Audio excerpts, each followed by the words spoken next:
ကဲဒီလောက်ဆိုရင်တို့တရားနာပြိဿသဘောပေါက်ပြီ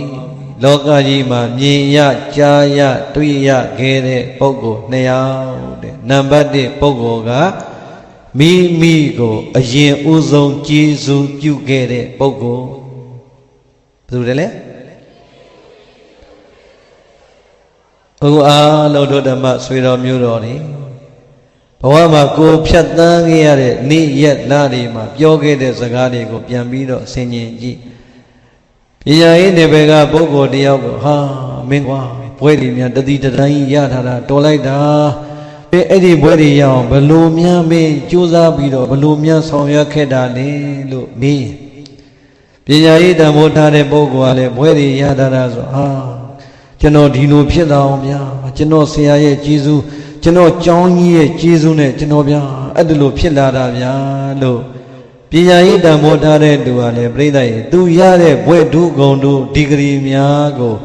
စောင့်ရှောက်ပေးလိုက်တဲ့ကျေးဇူးရှင်ဆရာတွေနဲ့ကျေးဇူးရှင်ကျောင်းတော်ကြီးကိုပေါ့လေပြန်ပြီးတော့မပြောဘူးလားအဲ့လိုပြောလိုက်ပြီဆိုတဲ့ကပြိဿရဲ့သူပြောတဲ့ကျေးဇူးရှင်ဆိုတာမှန်လားမမှန်လားမှန်တာပဲပညာရေးတန်ဖိုးထားရင်ဒါသူပညာရေးဘွယ်ထုကုန်တို့မှာဒီဆရာတွေဒီကျေးဇူးရှင်တွေဟုတ်လားမဟုတ်လားဟောနောက်တကပြိဿရဲ့စီးပွားရေးနယ်ပယ်မှာအောင်မြင်နေတဲ့ပုဂ္ဂိုလ်တွေအတိုက်တွေကားတွေစိန်တွေရွှေတွေငွေတွေနဲ့ကုမ္ပဏီတွေထောင်တဲ့အခါအချင်းချင်းတွေပြောရင်ဟာမင်းတို့ကတော့ပြည်တယ်ကွာဒီလောက်တစ်တူတူမှာမင်းတို့ဘလောက်တောင်လုံးလို့ဒီလိုကြီးပွားလာတာလေပြောစမ်းမအောင်ဆိုရင်သူကလည်းပြိဿရဲ့သူကျေးဇူးရှင်သူ့ကိုအရင်ပြုတဲ့ကျေးဇူးရှင်တို့ခံယူထားတဲ့ပုဂ္ဂိုလ်တွေကိုမပြောနိုင်ဘူးလားအာမင်းငါအလုပ်ရှင်ကွာပညာလည်းသင်ပြီးဘုပညာတတ်တော့လေအရင်ကြီးတွေတီထောင်ပြီးလိုက်လို့သူတို့ကျေးဇူးကြောင့်ငါတို့ဒီလိုဖြစ်လာတာကွာဆိုတာပြိဿရဲ့ဘုန်းကြီးတို့ကိုယ်တိုင်ကိုပဲဒီကနေ့တောင်မှအဲ့စကားလေးကြားခဲ့ရပါသေးတယ်လုပ်ငန်းရှင်ကြီးတယောက်ချမ်းသာပါတယ်ဘုန်းကြီးတို့ရဲ့တကယ်ခင်ဗျားတို့ခေတ်စကားနဲ့ပြောရင်ခရိုနီခရိုပြာမဟုတ်ပါဘူးသူတို့ဟာသူတို့အစင်လာချမ်းသာတာပြောလိုက်တဲ့အခါကျတော့ဘုံမကြီးတဲ့သူတို့တော့ဖိတ်အောင်မှဖြစ်မယ်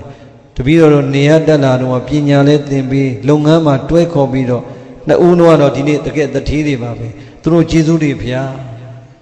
ဘုံမုံနဲ့ဆိုရင်အလွန်ရင်းနှီးတဲ့မောင်နှမလို့ဖြစ်တော့အေးအမကြီးလို့နင့်အဲ့စကားလေးကိုကငါသာဓုခေါ်ပါတယ်ပြောချင်တာကပြိဿရဲ့ဇီဝရေးနယ်ပယ်မှာလည်းတချို့တွေကျေးဇူးရှင်ကိုရှာတဲ့အခါမှာကိုယ့်ကိုလုပ်ငန်းတွေပညာတွေသင်ပြီးအရင်းနှီးတွေထုတ်ပေးတဲ့ပုံကိုယ်တွေကိုသတိတရားနဲ့မပြောဘူးလားဒါရောမမှန်ဘူးလားမှန်တာပါပဲဒီတော့ပြိဿရဲ့ပညာရေးနယ်ပယ်ကပုဂ္ဂိုလ်တွေကကိုယ့်ရဲ့ဆရာသမားတွေကိုကျေးဇူးရှင်အဖြစ်နဲ့ထုတ်ပေါ်လို့ပြောတတ်ကြတယ်ဇီဝရေးနယ်ပယ်ကပုဂ္ဂိုလ်တွေကလည်းမိမိကိုအရင်းအနှီးတွေထုတ်ပြီးလုပ်ငန်းဆိုင်ရာပညာတွေသင်ပေးတဲ့ပုဂ္ဂိုလ်ကိုကျေးဇူးရှင်လို့ထုတ်ပေါ်လို့ပြောတတ်ကြပါတယ်ဒီတိုင်းပဲ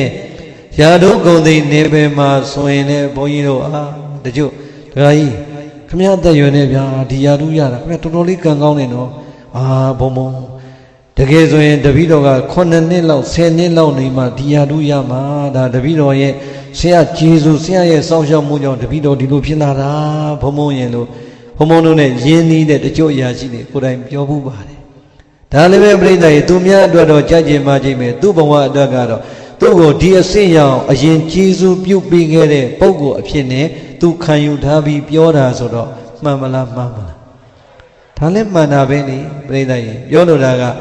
ပညာရေးနယ်ပယ်စီးပွားရေးနယ်ပယ်ယာတုဂုံသိနယ်ပယ်တချို့ဆိုရင်ကိုယ့်အသက်ကိုကယ်လိုက်တယ်လို့ခံယူတဲ့ဆရာဝန်ကြီးတွေကိုကျေးဇူးတင်လို့ပြောအောင်မယ်နောက်ဆုံးများတချို့ဘုံဘုံတို့နေဘက်သွားရင်ကလေးတွေလာလာကြော့တယ်ဘုံဘုံဘုရားတပည့်တော်အစအလွန်ဆိုးပါတယ်ဘုရားဘုံဘုံဟောတဲ့တရားတွေနာပြီးတော့တပည့်တော်မိဘတွေပေါ်မှာတော်တော်လေးကို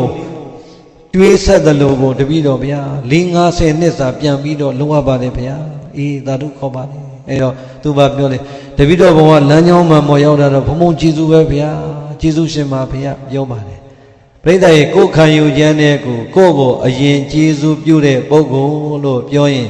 ဒီလူတွေတယောက်နဲ့တယောက်ခံယူချက်ချင်းတူပါမလား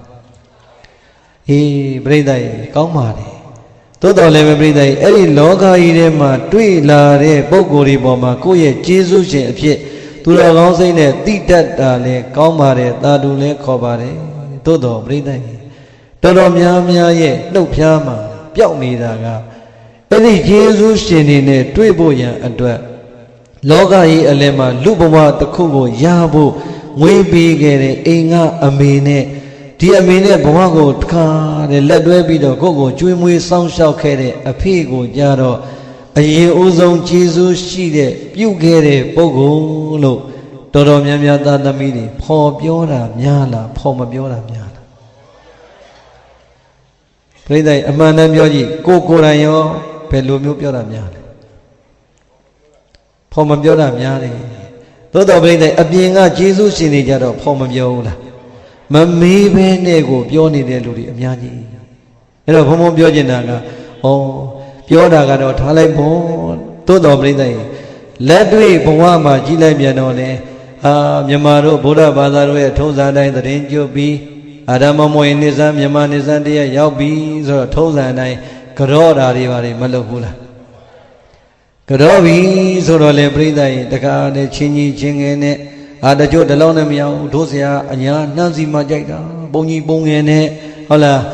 တို့ဆရာပေါ်စမ်းမွေးမှကြိုက်တာအိတ်ကြီးအိမ်ငယ်နဲ့နောက်ထပ်ဆိုရင်ပြိဿအကျင့်တို့အပွားတို့ဆိုပိုင်းပါအောင်မှာပြောပြကပြိဿရေကြောချင်းရောက်တော့လေကြောပါတယ်ကြောတယ်လည်းပဲတုတ်ကပြောသလိုပဲယေရှုရှင်ကိုယ့်ကိုပြုခဲ့တဲ့ယေရှုရှင်တွေကိုရှာလိုက်တာပြိဿရေအပြင်ဘက်ကိုပဲချင်းနေပုံးနေအိတ်တွေနဲ့သွားပြီးတော့အိမ်ကအမေနဲ့အဖေရဲ့ရှေ့မှာအဲ့ဒီသားသမီးတော်တော်များများအဲ့ချင်းတွေရောက်တာများလားမရောက်တာများ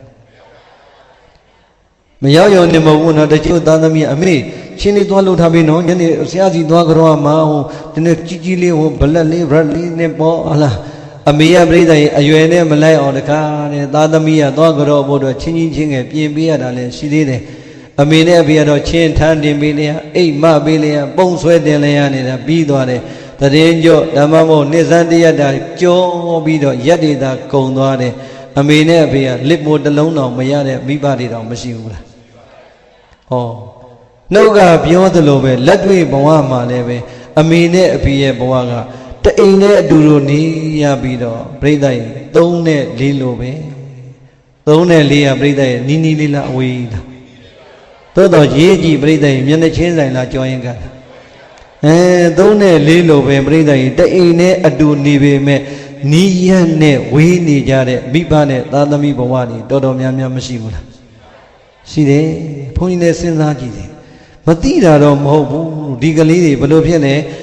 အဖေနဲ့အမေဆိုရိုးပဲရိုးနေလို့လားဒါမှမဟုတ်တို့မေနဲ့တို့ဖေကတော့ဒီလိုမလုပ်နဲ့ဘာမှမဖြစ်ပါဘူးဟိုကတော့မလုပ်လို့မှမဖြစ်ပဲဆိုတဲ့အတွေးကြောင့်လားဒါမှမဟုတ်ရင်ပြိဿရေသူတို့မွေးထားတာပဲဒါသူတို့ကကိုယ်လုပ်ပြရမယ်တောင်းမယ်ကိုယ်လုပ်ချင်လို့မလုပ်ချင်နေပေါ့ဆိုတဲ့စိတ်ကြောင့်လားတော့မသိဘူးတော်တော်များများမိဘနှစ်ပါးရဲ့ပေါ်မှာဝစီကံနဲ့လည်းအရင်ဦးဆုံးကျေစုပြုခဲ့တဲ့ပုဂ္ဂိုလ်ဆိုတာကိုဖော်ထုတ်တာနည်းကြသလိုကာယကံမြောင်းနဲ့လေပြိဿရေကြောတာကြောတယ်အပြင်ထွက်တာများလားအိမ်နဲ့လှည့်တာများလားအပြင်ထွက်နေကြတယ်ဒါကြောင့်ပြောချင်တာကဘုံဘုံတရားနာမယ်ဘယ်လိုပေးလဲ3နဲ့4လိုပဲနီးရက်နဲ့မဝေးပါစေနဲ့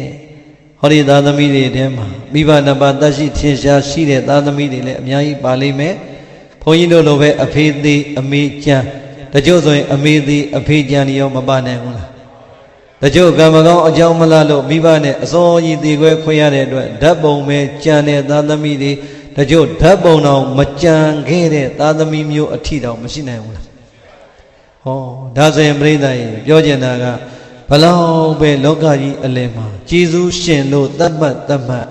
သူတော်ကောင်းစိတ်နဲ့ကိုတိတတ်တဲ့ကျေးဇူးရှင်လို့သိတာလေးတော့ကောင်းပါလေသို့တော့ဘဝမှာပြိဿရေအလွန်မြင်ရကြားရတွေ့ရခဲ့တဲ့ကိုယ့်ကိုအရင်ဦးဆုံးကျေးဇူးပြုတဲ့ပုဂ္ဂိုလ်လို့ပြောလိုက်ရင်တော့ဘယ်သူတွေကဘလောက်ကျေးဇူးများတယ်လို့ပဲခံယူထားအမေနဲ့အဖေဓာတ်ကိုယ့်ဘဝကိုဘာမျောနှင်းရမှမထားဘဲနဲ့အရင်ဆုံးကျေးဇူးပြုခဲ့တဲ့ပုဂ္ဂိုလ်တကယ်ရှိသလားရှိသလားအောင်မလီဒါတော့မှဖြေတယ်မတွက်ချင်သေးဘူးပြိဿရေအမေအဖေတဲ့အရင်ဦးဆုံးကျေးဇူးပြုတဲ့ပုဂ္ဂိုလ်လောကမှာရှိရင်ပြောစမ်းပါရှိသလားကဲလောကမှာတွေ့တဲ့ဆရာတွေစီးပွားရေးလုပ်ငန်းရှင်တွေအထက်အရာရှိတွေကျေးဇူးရှင်လို့ပြောတာကိုဘုန်းကြီးကအပြစ်ပြောတာမဟုတ်မှန်တယ်ဒါလည်းသိတတ်ရင်သိကောင်းတာပဲသို့တော့ အရင်ဦးဆုံးကျေးဇူးပြုတဲ့ပုဂ္ဂိုလ်ဟာမြင်ရကြားရတွေ့ရခဲ့တယ်လို့ဘုရားဟောတဲ့အတွက်တကယ်မြင်ရကြားရတွေ့ရခဲ့တဲ့ပုဂ္ဂိုလ်ဒီမြင်သာမြင်တတ်ရင်ကြားသာကြားတတ်ရင်ခံသာခံယူတတ်ရင်အိမ်ပေါ်မှာလားအပြင်မှာလားအိမ်ပေါ်မှာပါပဲပြိဿရေအမေနဲ့အဖေသက်ရှိတင်ရှားရှိသေးတယ်ဆိုရင်လည်းပဲအဲ့ဒီပုဂ္ဂိုလ်ဟာအိမ်ပေါ်မှာပဲရှိပါတယ်အမေမရှိတော့ဘူးအဖေဆိုရင်လည်းအဖေအိမ်ပေါ်မှာရှိနေအဲ့ဒီပုဂ္ဂိုလ်ကြီးပါပဲအမေရှိသေးတယ်အဖေမရှိတော့ဘူးဆိုရင်လည်းအဲ့ဒီအမေဟာဖယားပြောတဲ့ပုဂ္ဂိုလ်ပါပဲနှစ်ယောက်လုံးမရှိရင်တော့ပြိဿရေဓာတ်ပုံရှိရင်လည်းပဲအဲ့ဒီပုဂ္ဂိုလ်နှစ်ယောက်ကကိုယ့်ရဲ့အရင်ဆုံးပြုခဲ့တဲ့ကျေးဇူးရှင်တွေပါပဲမမြင်တတ်မကြားတတ်ရင်နီနီလေးနဲ့ကြောခိုင်းနေသလိုပဲဝေးမနေဘူးလားခုလက်ခံပြီလားဒါဆိုရင်ဘုန်းကြီးတို့ကိုအဲ့ဒီအမေတို့အဖေတို့ကဘယ်အချိန်ဘယ်ကာလဘယ်အရွယ်တွေကကျေးဇူးပြုခဲ့တာလဲဘယ်အချိန်တွေကလဲစဉ်းစားကြည့်နော်ပြိဿရေအမေတယောက်အဖေတယောက်သားလေးသမီးလေးလိုချင်လိုက်တာဆိုတဲ့မိဘအတိုင်းမှာမရှိဘူးလားပြိဿရေများကြီးမမွေးနိုင်လို့အများကြီးမယူတာပဲရှိရင်ရှိမယ်မိဘဘဝကိုမလိုချင်တဲ့မိဘသည်တရားမှာ100ရာခိုင်နှုန်းအောင်ပြိဿရေမရှိတော့ပါဘူးတော်တော်များများ69.69လောက်ကတော့မွေးလာမဲ့သားသမီးကိုမျှော်လင့်ကြမှာပဲများတယ်မို့လားမလေးဘုန်းကြီးတို့တခါတလေသိရတာပဲဘုံဘုံဘုရားရှောက်စရာလေးရှိတော့ပါဘုရားရှောက်စရာလေးရှိတော့ပါဘုရားဆိုကောလေဒီမယားနှစ်ယောက်လာတာဆိုပြဿနာမရှိဘူးလေဒါဒကမနဲ့ဒကာဆိုဘာများရှောက်လဲခဏလေးပါဘုရားဒကာလေးထားပြီဒုက္ခပဲငါဘုရားဘာရှောက်မလို့ဘုံဘုရားတပည့်တော်တို့လေအသက်နည်းနည်းရလာပြီဒါပေမဲ့အသက်အရွယ်ရကျန်းမာရေးရတော့ဘုရားဖြစ်နိုင်နေတယ်ဒီလိုစင်ကာပူမလေးရှားယူရီးယားလည်းရောက်ပြီဗျာဓာတ်ဆရာနတ်ဆရာလည်းကုန်ပြီအဲ့ဒါနည်းနည်းတော့တပည့်တော်တို့ရှောက်ချင်တော့တည်နေပြီဘာများလျှောက်ချင်တာလဲတပည့်တော်ဗျာသားသမီးယတနာလေးလိုချင်တာဒါဘုံဘုံဘယ်လိုများစောင့်ရှောက်ပေးနိုင်မလဲအမလေးဟလားဘုံဘပြောတယ်ဩမင်းတို့ဆန္ဒကိုငါသိပါတယ်ကွာသို့တော်လည်းပဲ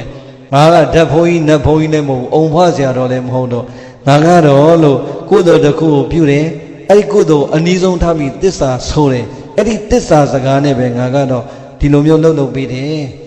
နံပါတ်1ကတော့ဘာလုပ်ရမလဲဆိုရင်ဘဝတန္တရာအဆက်ဆက်ကနေမင်းတို့သူတစ်ပါးကိုသာသမီမရအောင်လွန်ကျူးခဲ့တဲ့အကုသိုလ်ကျွေးတွေဟိုကျွေးတွေရှိခဲ့ရင်တော့အဲ့ဒီဟိုကျွေးရှင်တွေကိုကြောပါတယ်ဟောဒီမှာဘုရားကိုလည်းရှောက်ပါတယ်တန်ခါကိုလည်းအတိပေးရှောက်ပြီးတော့ကြောတောင်းပန်ပါတယ်ဟိုကျွေးတွေကနေလွတ်ပေးပါကျွန်တော်တို့ကျမတို့ကို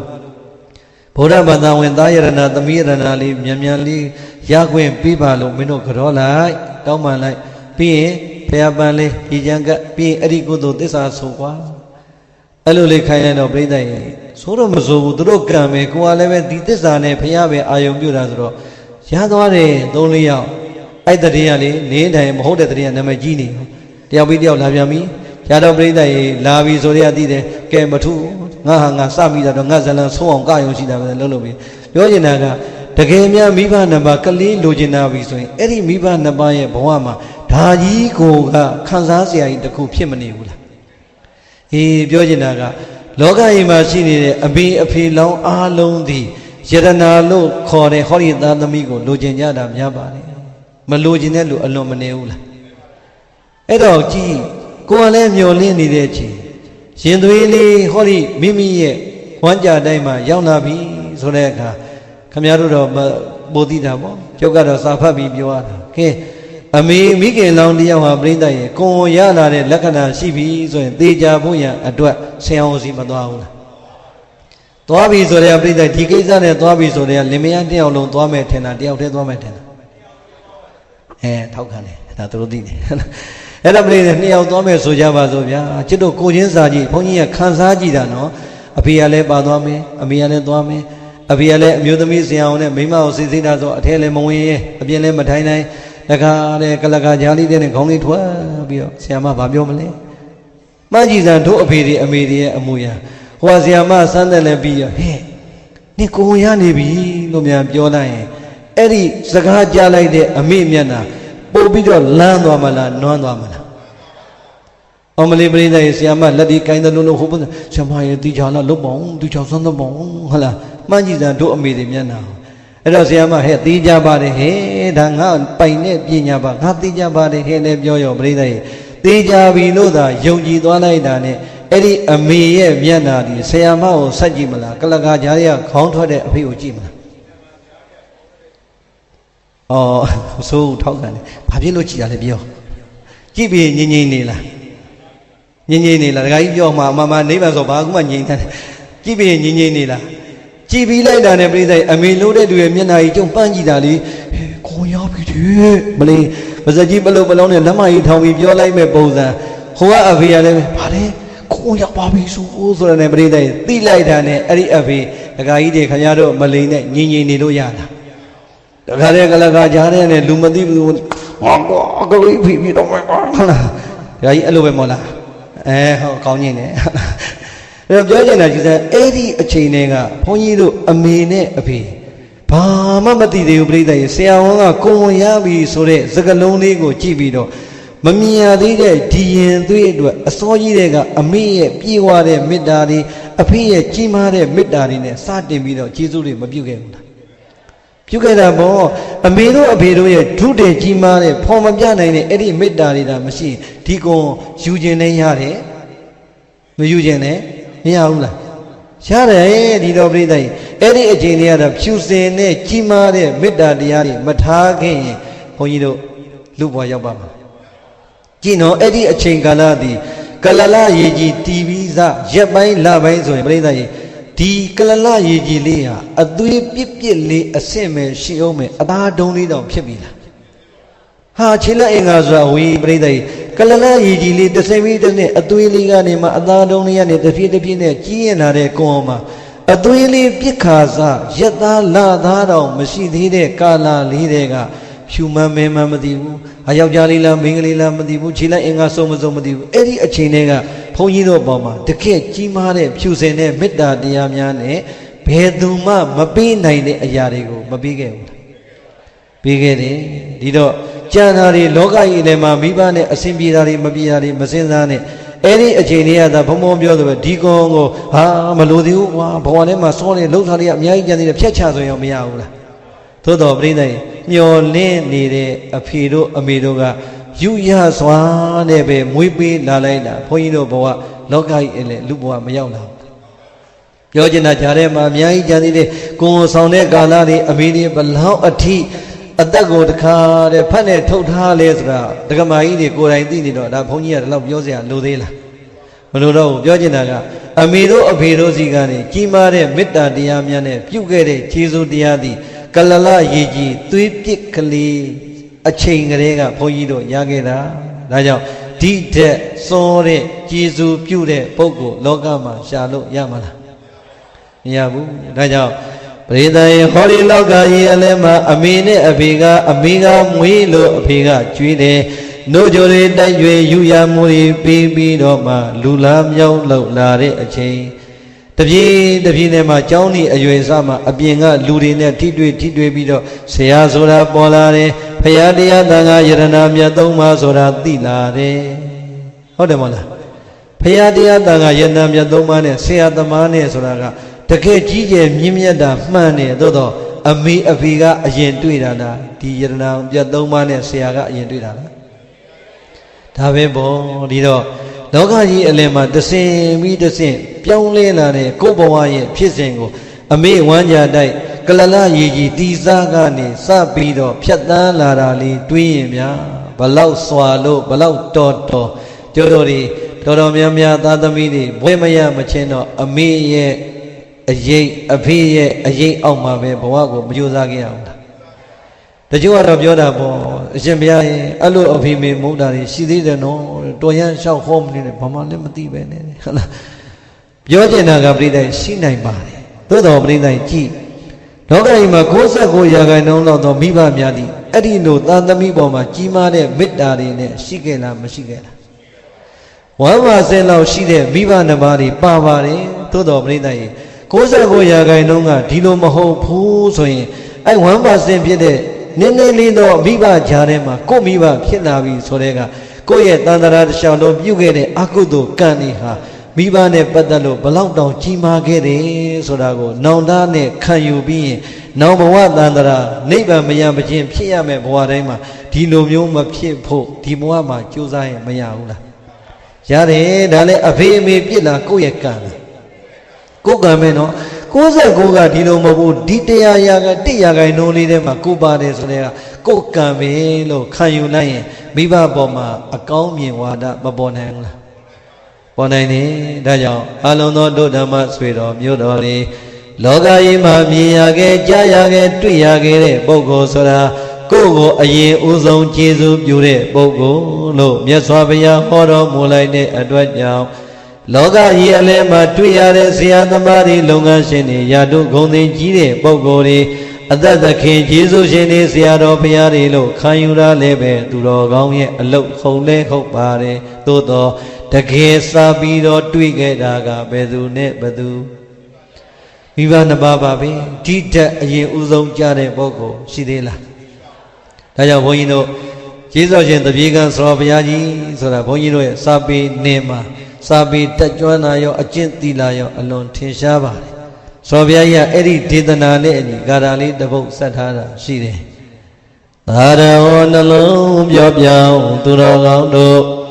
မာတာစာမြေမောတောင်ဥမကကျူးသည်မွေသမီးခင်ကျေးဇူးရှင်ကို၎င်းဗိဒါစာမြေမောတောင်ဥမကကျူးသည်ကျွေးတဖခင်ကျေးဇူးရှင်ကို၎င်းယရနာနိသဖယာတရားသံဃာယရနာမြတ်သုံးပါးတို့ကို၎င်းကရုဇာတလုံးတဘာဒဆုံးမပဲ့ပြင်းသွန်သင်ပြီးတဲ့ကျေးဇူးရှင်ဆရာမြတ်တို့ကို၎င်းနဗမေစီတပါမိမိရဲ့အပေါ်မှာကျေးဇူးကုန်တွေအလွန်များတဲ့အတွက်ကြောင့်ဘယ်သောခါမှမမေ့သင့်မမေ့အပ်ပါပေသူတော်ကောင်းတို့တဲ့ပထမဦးဆုံးတွေ့ခဲ့တဲ့မိဘနှစ်ပါးဆိုတဲ့ကျေးဇူးရှင်မိဘနှစ်ပါးမွေးလို့လူလာမြောက်လာတဲ့အချိန်တွေ့ရတဲ့ဆရာသမားနဲ့တကွဖရာတရားသံဃာယရနာမြတ်သုံးပါးကျေးဇူးကုန်တွေဘလောက်တောင်များလဲဆိုရင်ကွာအနန္တောအနန္တဘယ်လိုမှရေတွက်လို့မရအောင်များတဲ့အတွက်ကြောင့်အနန္တောအနန္တ၅ပါးလို့ခေါ်တဲ့ဟောဒီဘုရားတရားသံဃာယရနာမြတ်သုံးပါးနဲ့မိဘနှစ်ပါးဆရာသမားဆိုတဲ့ပုဂ္ဂိုလ်ကြီး၅မျိုးကိုတော့မင်းတို့ဘယ်သောအခါမှမမေ့သင့်မမေ့အပ်ပါဘူးဘယ်အခြေအနေပဲရောက်နေနေဘယ်အစင်တမ်းပဲဖြစ်နေနေဘယ်နိုင်ငံမှာပဲနေနေဘလောက်ဝေးဝေးမှာပဲရောက်နေနေပြိဿရဲ့မေ့အပ်သလားမမေ့အပ်ဘူးဆိုတဲ့အတိုင်းမမေ့လိုက်တာနဲ့ဒုတိယနာပြိဿဟောကိုယ့်အတွက်ကောင်းကျိုးတွေလာမလားဆိုးကျိုးလာမလားမမေ့ုံနဲ့ရောပြီးမလားဒေသံထိုယရဏမြတ်သုံးပါးမိဘဆရာသမားတို့ဤဂုဏ်ကျေးဇူးကို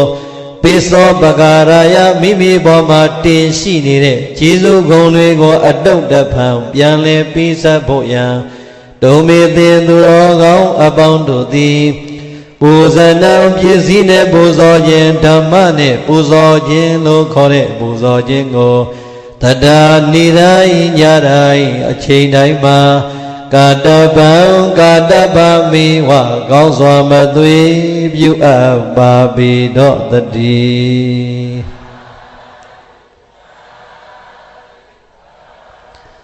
အေးမမေ့ယုံနဲ့လည်းမပြီးဘူးကွာတဲ့မမေ့တာလေးကိုတတိကတ်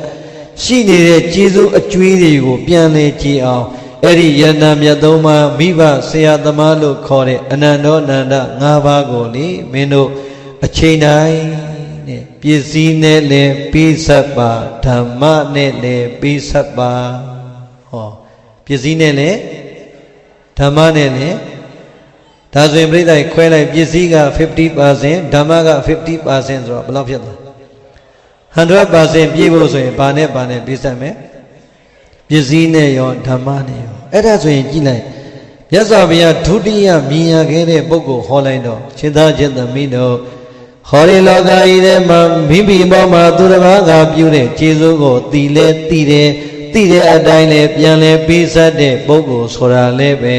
လောကကြီးမှာအလွန်ကိုမြင်ရခဲ့ကြားရခဲ့တွေ့ရခဲ့တဲ့ပုဂ္ဂိုလ်ပါပဲလို့နံပါတ်1ပုဂ္ဂိုလ်ကိုမဟောခဲ့ဘူးလား ဒါဆိုရင်ပြိဿရဲ့အဲ့ဒီနံပါတ်1ပုဂ္ဂိုလ်ဒီဘလောက်ပဲမြင်ရကြားရတွေ့ရခဲ့တယ်လို့ပြောကိုယ်တိုင်ပြိဿရဲ့နံပါတ်1ပုဂ္ဂိုလ်ဖြစ်တဲ့မိဘနှစ်ပါးရဲ့ဂုဏ်ကျေးဇူးကိုသိတဲ့အတိုင်းလဲပစ္စည်းနဲ့ဓမ္မနဲ့ပေးဆက်တဲ့သာသမီအလိမ္မာများဖြစ်သွားပြီဆိုရင်တဲ့အဲ့ဒီမြင်ရကြားရတွေ့ရခဲ့တဲ့ပုဂ္ဂိုလ်ဒီကိုယ်တိုင်ကိုယ်လုံးပေါ်မှန်ရှိမှရက်ငါဖြစ်ပြီပဲဆိုတာလေးကိုခံယူလို့မရဘူးလားခံယူလို့ရအောင်လဲလက်တွေ့ကြပေးဆက်ဖို့မလိုဘူးလားလိုတယ်ပြိဿရဲ့မြင်ရကြားရတွေ့ရခဲ့တဲ့ပုဂ္ဂိုလ်2ယောက်လို့ဆိုတော်လဲပဲတကယ်ခံယူတတ်ရင်အိမ်ပေါ်မှာအဖေနဲ့အမေတီကိုယ့်အတွက်နံပါတ်1ပုဂ္ဂိုလ်ဖြစ်မသွားဘူးလားဒါဆိုရင်ကိုယ်တိုင်ကအမေတို့အဖေတို့ရဲ့ကျေးဇူးကိုသိဆက်တဲ့ပုဂ္ဂိုလ်ဖြစ်ပြီဆိုရင်နံပါတ်1ပုဂ္ဂိုလ်ဒီကိုဖြစ်မသွားဘူးလားမြင်တတ်ရင်ကြားတတ်ရင်ခံယူတတ်ရင်အိမ်ပေါ်မှာတင်သာသမီတွေမိဘတွေကြားမှာ3နဲ့4ကိုပြိဿရဲ့4နဲ့3လို့ပဲမျက်နှာချင်းဆိုင်ဘဝလေးယူပြီးတော့မိဘပေါ်မှာပြုရမယ့်ပစ္စည်းဓမ္မနှစ်ဌာနနဲ့ကျေးဇူးဆက်ခြင်းလေးကိုလုပ်လိုက်ရင်လောကကြီးမှာမြင်ရကြားရတွေ့ရခဲ့တဲ့ပုဂ္ဂိုလ်2ယောက်အိမ်ပေါ်မှာပဲရှိနေတယ်ဆိုရင်ပုံမမှန်ဘူးလားအဲ့ဒီအတိုင်းလေးလည်းဖြစ်နေဖို့မလိုဘူးလားလိုတယ်ဒါဆိုရင်တို့ပြိဿမိဘနှစ်ပါးဆိုတာကတော့ဒီကနေ့ပြောလိုက်လို့သိပါပြီမိဘနှစ်ပါးမိရဲ့နံပါတ်1နေရာမှာကိုဖြစ်ဖို့ဆိုရင်တော့ကိုယ်တိုင်လက်တွေ့ကျင့်သုံးမှဖြစ်မယ်ဟုတ်ပြီလားဒါဆိုရင်ဒီအရှိမိဘနှစ်ပါးနဲ့ကိုယ်နဲ့ကြားမှာ3နဲ့4လို့ကြောခိုင်ပြီးထားသလိုနီးရနဲ့ဝင်းနေမှာလားနီးပြီးရင်နီးမှာလားနီးပြီးရင်နီးမှာနီးပြီးရင်နီးယုံနဲ့ရောပြီးသလားဘာလုပ်ရမလဲပစ္စည်းနဲ့ပေးဆက်ပါဓမ္မနဲ့လည်းပေးဆက်ပါဟုတ်ပလားဒါဆိုရင်ပစ္စည်းနဲ့ဘယ်လိုပေးဆက်မလဲအရှင်ဘုရားနေ့စဉ်ဘဝတော်တပည့်တော်တို့မှာမနေ့ကိုရုပ်ကန်နေရတာအရှင်ဘုရားဘာပစ္စည်းနဲ့ပေးမလဲပရိသတ်ရဲ့အိုအိမ်တိုက်တာမော်တော်ကားစိန်ရွှေငွေတွေနဲ့ပေးနေဖို့မဟုတ်ပါဘူးကိုယ်အပြည့်စုံချမ်းသာလို့ပေးနိုင်တော့လေအကောင်းဆုံးပေါ့သို့တော့အဲ့ဓာတွေပေးမှပစ္စည်းနဲ့ကျေးဇူးဆက်ရရောက်တာမဟုတ်ပါဘူးတို့ပြိဿအပေါ့ပါဆုံးနဲ့အလွယ်ဆုံးပေးဆက်နည်းလေးတွေရှိပါတယ်ဟောဒီထဲမှာမိဘနဲ့အတူနေတဲ့သားသမီးတွေလည်းရှိနေမယ်ဒါမှမဟုတ်ရင်ပြိဿရဲ့မိဘနှစ်ပါးနဲ့ခွဲပြီးတော့ကိုယ်အိမ်ကိုယ်ယာနဲ့ကိုယ်အိမ်တော်နဲ့ခွဲနေတဲ့လူတွေရောမများဘူးလားဘယ်သူပဲဖြစ်ဖြစ်ပြိဿရဲ့ခန္ဓာရှိပြီဆိုတဲ့ကစားချိန်ရောက်တော့မစားဘူးလားဝိုးချိန်ရောက်တော့လေကောင်းကောင်းလေးမဟုတ်ချင်ဘူးလားနေစရာဆိုလဲကိုယ်ပိုင်အိမ်လေးနဲ့တိုက်ခန်းကောင်းကောင်းလေးနဲ့လုံးချင်းအိမ်လေးနဲ့မနေချင်ဘူးလားဟောဒါဆိုရင်ကိုယ်တိုင်လည်းခန္ဓာရှိတော့ကောင်းကောင်းစားခြင်းနဲ့ကောင်းကောင်းဝတ်ခြင်းနဲ့ကောင်းကောင်းနေခြင်းနဲ့ဆိုရင်ကိုယ်ကိုမွေးပေးလိုက်တဲ့အမေနဲ့အဖေနဲ့ပဲဒီလိုပဲခန္ဓာ၅ပါးယုံနာတရားဆိုတော့သူတို့ရောကောင်းကောင်းစားခြင်းမလားမစားခြင်းမလားကောင်းကောင်းနေခြင်းမလားမနေခြင်းလားကောင်းကောင်းဝတ်ခြင်းလားမဝတ်ခြင်းလားအတူတူပဲပေါ့ဒါဆိုရင်ပြိဿကြီးသူတို့လည်းဒီတိုင်းပဲဖြစ်သလိုကဲသူတို့ရောအချိန်တိုင်းရင်မနက်စာညစာမစားဘူးလား breakfast ကမှပြိဿကြီးတချို့မိဘတွေကမစားတာရှိရင်ရှိမယ်ပေါ့ဗျာ breakfast ကိုထားလိုက်ပါတော့သိကြတာတော့မြန်မာနိုင်ငံမှာပြိဿကြီးမနက်စာနဲ့ညစာပုံမှန်ထမင်းမစားဘူးလားဟုတ်ပြီဒါဆိုရင်ကိုလည်းစားတယ်အမေဖေလည်းစားတယ်ဆိုရင်ကိုလည်းပဲနေ့စဉ်စားဖို့မချက်ဘူးလားမနက်စာချက်မယ်နေ့လယ်စာချက်မယ်အမေဖေတို့စားဖို့မချက်ဘူးလားချက်မှာပဲသို့တော်ပြိဿအမေဖေချက်မချက်သူတို့ဒီတီကြတဲ့ထမင်းတနက်အတွက်တော့ချက်မှာပဲဘယ်လိုပဲအမေဖေဘလောက်ဒီချက်နေကိုယ်တိုင်စားဖို့ချက်နေတဲ့ထမင်းဟင်းထဲမှာကိုယ်တိုင်မချက်ပဲနဲ့အိမ်ပေါ်ကလေးတွေပဲချက်ခိုင်းဘယ်လိုပဲစီစဉ်ပြိဿရေဟဲ့အမေနဲ့အဖေတို့ထမင်းလေးတယောက်တစ်ပကံပို့ရအောင်တို့နှုတ်စီဘူးတဝက်ကြော်လေးထည့်ပို့ချက်လိုက်ပါလို့စီစဉ်ဒီအဖေအိုအမေအိုအတွက်ပြိဿရေနှုတ်စီဘူးတဝက်နဲ့တဝက်ကြော်တော်လေးပို့ရင်ထမင်းတစ်ပကံမောင်းတီးပြီးလို့မရဘူးဟုတ်ပြီဒါဆိုရင်ထမင်းမှလည်းအဲ့ဒီလိုပို့ချက်လို့ရတယ်လို့ဗျာဟောဝတ်သားချက်မယ်ကြက်သားချက်မယ်ငါးချက်မယ်ဓမ္မမို့လည်းအစင်မပြေဘူးသီးဆုံးချက်မယ်ချင်းချက်မယ်ငပိချက်မယ်ဘာပဲလုပ်ပေါ့ပြိဿရေချက်တဲ့ဟင်းထဲမှာလည်းပဲအသားဟင်းဆိုရင်လည်းပဲအဖေအတွက်တဒုံအမေအတွက်တဒုံဒီတဒုံစီနဲ့အစင်မပြေတော့ဘူးဆိုရင်အနှစ်ကလေးထက်ပို့ချက်လိုက်ဟိုဘာပဲပြောအဖေနဲ့အမေတဒုံစီနဲ့ထမင်းမဝရင်တော့နောက်တဲ့တယောက်ပေါင်းတဒုံလေးပဲထက်အဖေနဲ့အမေအတွက်ဟ ဟင်းလုံးလာလာသုံးလုံးလေးနဲ့အနှစ်လောက်လေးပို့ချက်ရင်ရောပြိဿရဲ့ဟင်းတပကံအများကြီးချက်စရာလိုသလားတတ်တမချက်နဲ့နော်ကိုစားမဲ့ထဲမှာပဲစားဦးစားပြားလေးဖြစ်နေခုပေးလို့ရအောင်အဲ့ဒီလိုလေးချက်လိုက်မယ်နောက်ဆုံးငပိရည်နဲ့အချင်းကစားတပကံစီလောက်လေးပို့လိုက်မယ်ဆိုရင်အဆင်မပြေဘူးလားခဲကိုလည်းနေတိုင်းစားနေတဲ့အလုပ်ဖြစ်တဲ့ထိုးပြီးတော့လှုပ်เสียလိုသလားထိုးပြီးတော့ကုံเสียရှိသလားအေးပြိဿရဲ့စားဦးစားပြားလေးနဲ့များအမေတို့အဖေတို့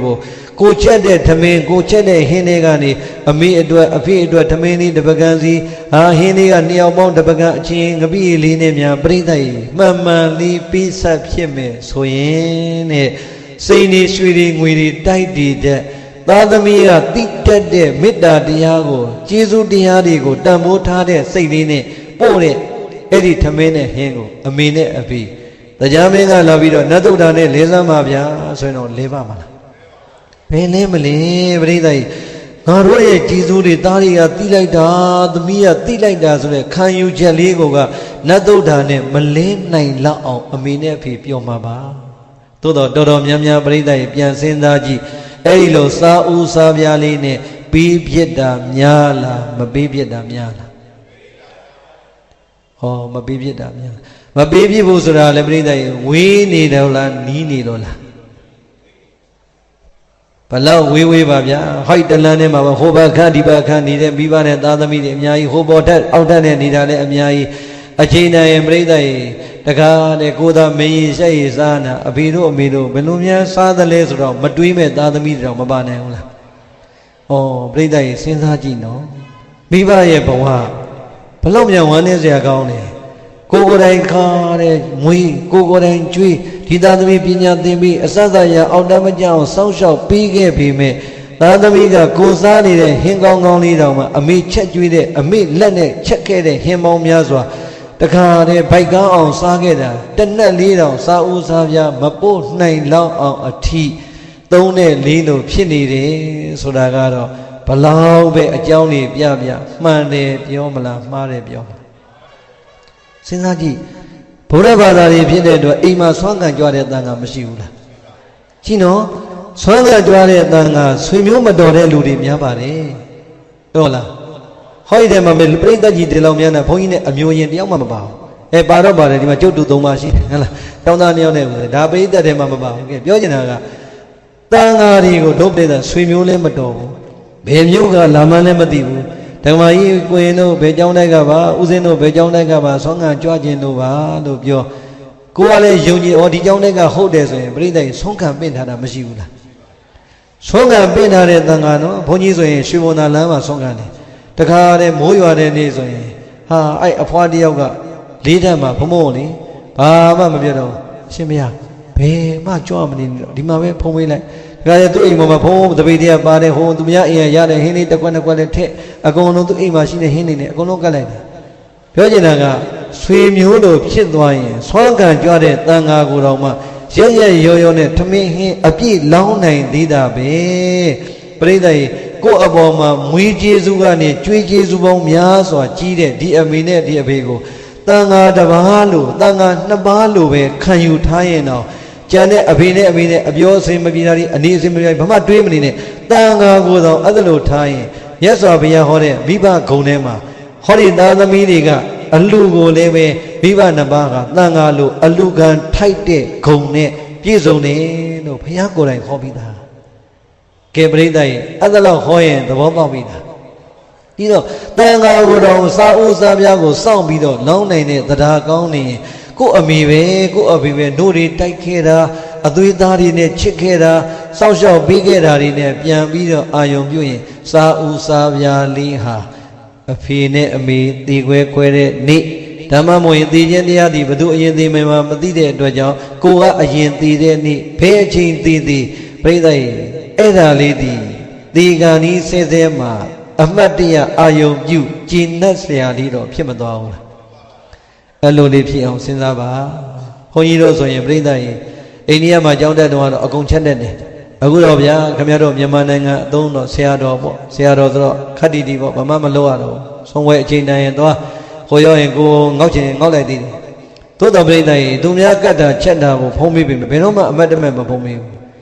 တကားလေအမေကြိုက်တဲ့ဟင်းမျိုးကိုစားကြည့်လိုက်တယ်ဟာနှစ်ခါသုံးခါစားလိုက်ဟာဒီနေ့ကအမေကြိုက်တယ်ဒါသိတယ်အမေကြိုက်တယ်ပြိတ္တိဘာမှမပြောတော့ဘူးချက်တဲ့ကြောင်းတော့ကုန်ချင်းကောင်ဒီရင်များသေးလား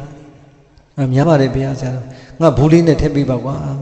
ကျောင်းသားလေဆရာတော်နောက်တနေ့အတွက်ချမ်းတယ်ထင်လို့ဆရာတော်ဆိုလဲလူလိုပြောရင်နည်းနည်းဖားတာပေါ့ဗျာဟုတ်လားအဲ့တော့ပြိတ္တိ तू ကဘူးနဲ့ပြည့်တယ်လားဟာရပ်ပါပြီကွာတကယ်လေဘုန်းကြီးကလေကူရေးတံမှာတရင်သုံးတယ်အမေကရန်ကုန်မှာအမေကအေးသိကြောက်တော့ तू ကသိအင်းဆောင်းနေရန်ကုန်မှာပဲနေတော့အဲ့ဒါပြိတ္တိမျိုးမကြဘူးစားပြီးတာနဲ့အမေကဘုန်းတယ်အမေအိပ်ပြီးတာခုမှဖုန်းစားပြီးတာအမေညနေကြရင်နော်ဒီမှာဒီကကလေးတွေလွတ်လိုက်မယ်အဲ့ဟင်းတွေနှွေးပြီးစားကြည့်တော့အမေကောင်းတော့မင်းပို့လိုက်တယ်ပြိတ္တိမှာ9ကြော်လုံးဟာမျိုးလေးအသားကြော်တစ်ခုလေးပို့လိုက်တယ်ဆိုရင်လေတခါတည်းပြိတ္တိကားနဲ့ရောက်သွားပြီဘုန်းကြီးကလည်းအဲ့တော့ပို့ပြီးရင်မြို့ထဲမှာတရားဟောတယ်ဆိုရင်ညကြရင်ရန်ကုန်တာကေတာကျောင်းဝင်ကျင်းတော့လေညရင်ကို့အမေကကောင်းတယ်ဆိုတာလေးကိုကြားကျင်တာအမေ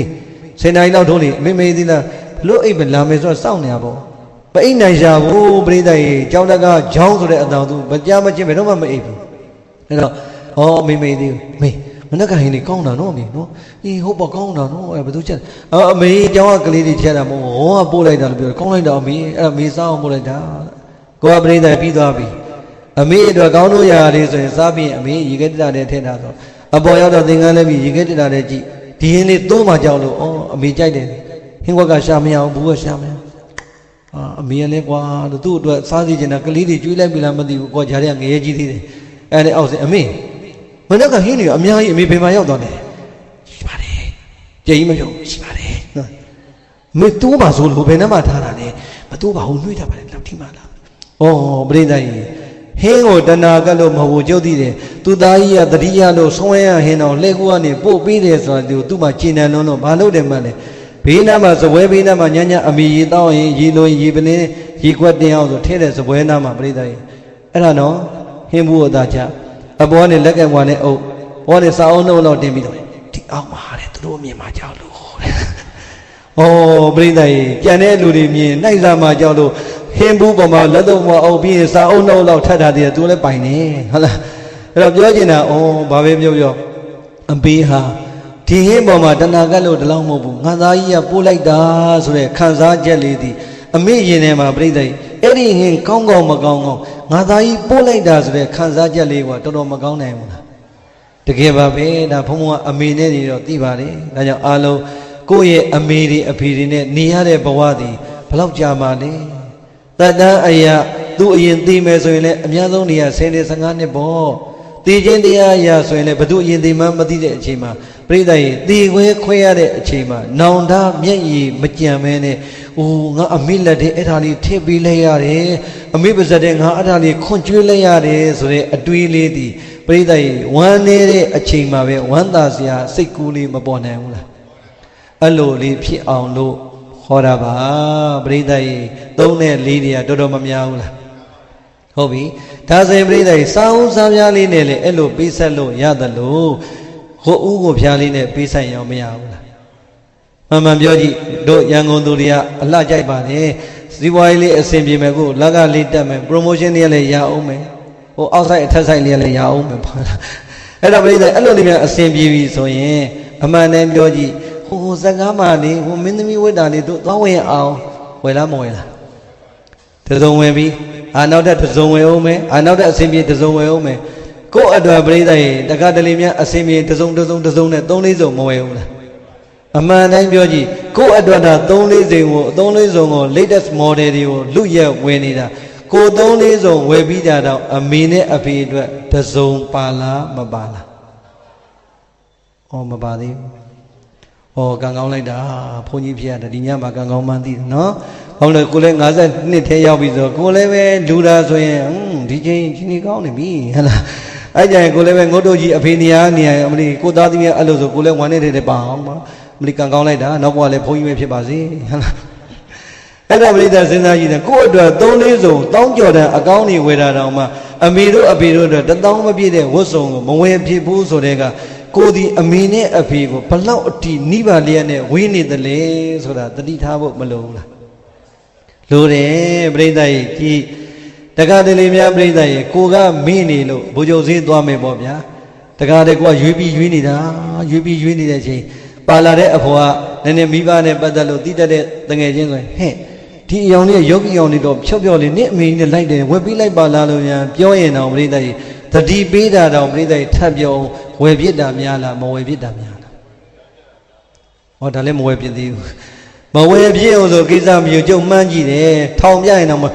နေစမ်းပါဟဲ့အမေတို့အိုးနေပါမလို့တော့ပါငါသမီးလေးတို့ရှောက်စမ်းပါအမေတို့အိုးနေပါမလို့တော့ပါဆိုဘလို့ဘလောင်းနဲ့ဖေးချခိုင်းပြီးတော့ဘသူ့အတွက်ရှာခိုင်းမလဲငါသမီးလေးတို့ရှာစမ်းပါဆိုတာမျိုးဖြစ်လားမဖြစ်လားကြည့်အကောင်းလေးဝတ်စုံကောင်းကောင်းလေးကိုယ်ဝယ်လို့ကိုယ့်အတွက်တော့အတော်ချင်းလေးကောင်းပြီဆိုရင်တော့မှသမီးနဲ့အမေနဲ့ခြားထဲမှာကိုယ်သမီးအတွက်စဉ်းစားသလားအမေအတွက်စဉ်းစားလားသမီးအတွက်ပဲစဉ်းစားတာများတယ်အဲ့ဒီအချိန်လေးများတတိကတ်လိုက်စမ်းပါအိုးအမေငယ်ငယ်ကငါတို့ပဲဈေးသွားတဲ့အချိန်မှာအထည်ကောင်းကောင်းလေးဝယ်ပြီးတော့အပူဝယ်တော့မယ်ဆိုရင်ငါဆိုတဲ့သမီးအတွက်တတိယမလားသူ့အမေအတွက်တတိယမလားလို့တွေးကြည့်လိုက်အမေရောဘယ်လိုဖြစ်မလဲအမေလည်းကိုယ်ဆိုတဲ့သမီးအတွက်တတိယမှာပေါ့အဲ့ဒါဆိုရင်အမေငယ်ငယ်ကဈေးသွားတော့လည်းငါအတွက်ကိုဦးစားပေးတတိယမှာပေါ့ဒါဆိုရင်ငါအမေအတွက်လည်းပါအောင်မှဖြစ်မှာပေါ့ဆိုတဲ့အတွေးလေးဒီမဝင်နိုင်ဘူးလားအဲ့အစင်မရောက်ပါဘူးတခါတည်းတဏှာကပ်ပြီးလုပ်ပါရင်ငါသမီးကအသားဖြူတယ်ဟိုနဲ့တောက်လေးလုပ်ပါရင်ရင်းလေးလုပ်ပါဟဲ့နဲ့ရွေးနေတာနဲ့ပဲတဏှာကပ်ရင်းနဲ့ပဲအမေကအဲ့အထိပါပြီလား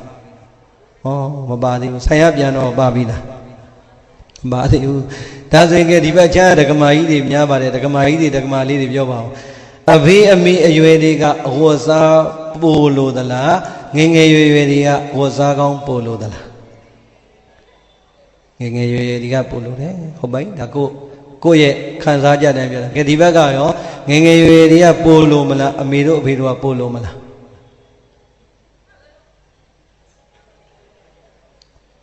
တိုင်တပ်လိုက်ဖေမပြောတော့ဘူး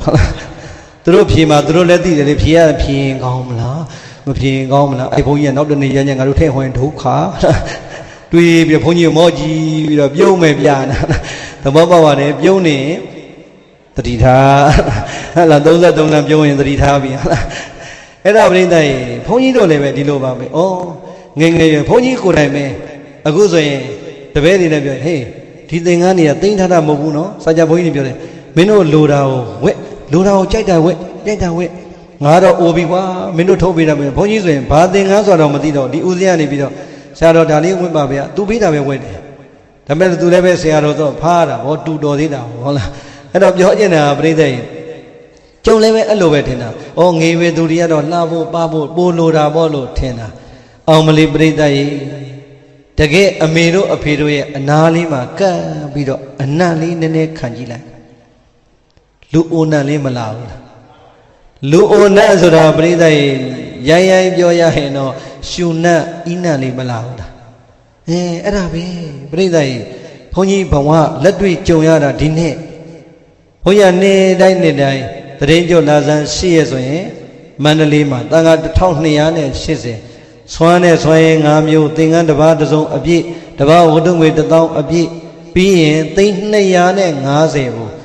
ဒီစရိဒံမဲဖောက်လိုက်တမဲမှာ9သိန်းပါမယ်3သိန်းပါမယ်9သိန်းပါမယ်1သိန်း5000လည်းပါမယ်ပေါ့စပြီးတော့မဲဖောက်တာအမေအတွက်ကိုသိန်း900အမေမွေးနေ့အလှပြင်းနဲ့လှူတယ်အမေပြောနေတာပဲပြိဿကြီးအဲ့ဒီနေမြသူ့အိတ်ထဲကိုရောက်အမေပတ်စံအိတ်ထဲတော့ရလူများမြင်ရည်စရာကြီးဖြစ်မယ်ရောက်9သိန်းထည့်ထားဆိုလည်းပဲဆွမ်းတော့ပြီးမရှိတော့ဟာအမေကုံသွားမလားဟိုကွင်လေးတွေတနာတာနဲ့ထပ်လူလိုက်တယ်သူပြောနေတာအဲ့တော့ခါတိုင်းမန္တလေးသွားမယ်ဆိုရင်ပြောနေတာ9နှစ်ရှိပြီအခုဒီနေ့ညတော့လေအမေအာငွေတာနော်တရင်ကျော်တစ်ခါနေပြီသွားမယ်ပြောရင်လေဟိုမသွားတော့ပါဘူးဒီနေ့တော့ရန်ကုန်မှာပဲလုံးမယ်အမေဘာဖြစ်နေရလဲဒီမန်းဘုန်းကြီးဘဝလက်တွေ့ကြုံရတာဒီနေ့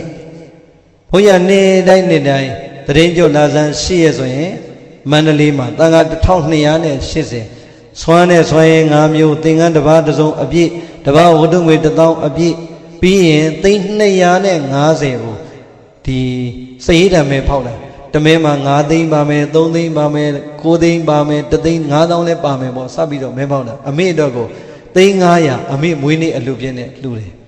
အမေပြောနေတာပဲပြိဿကြီး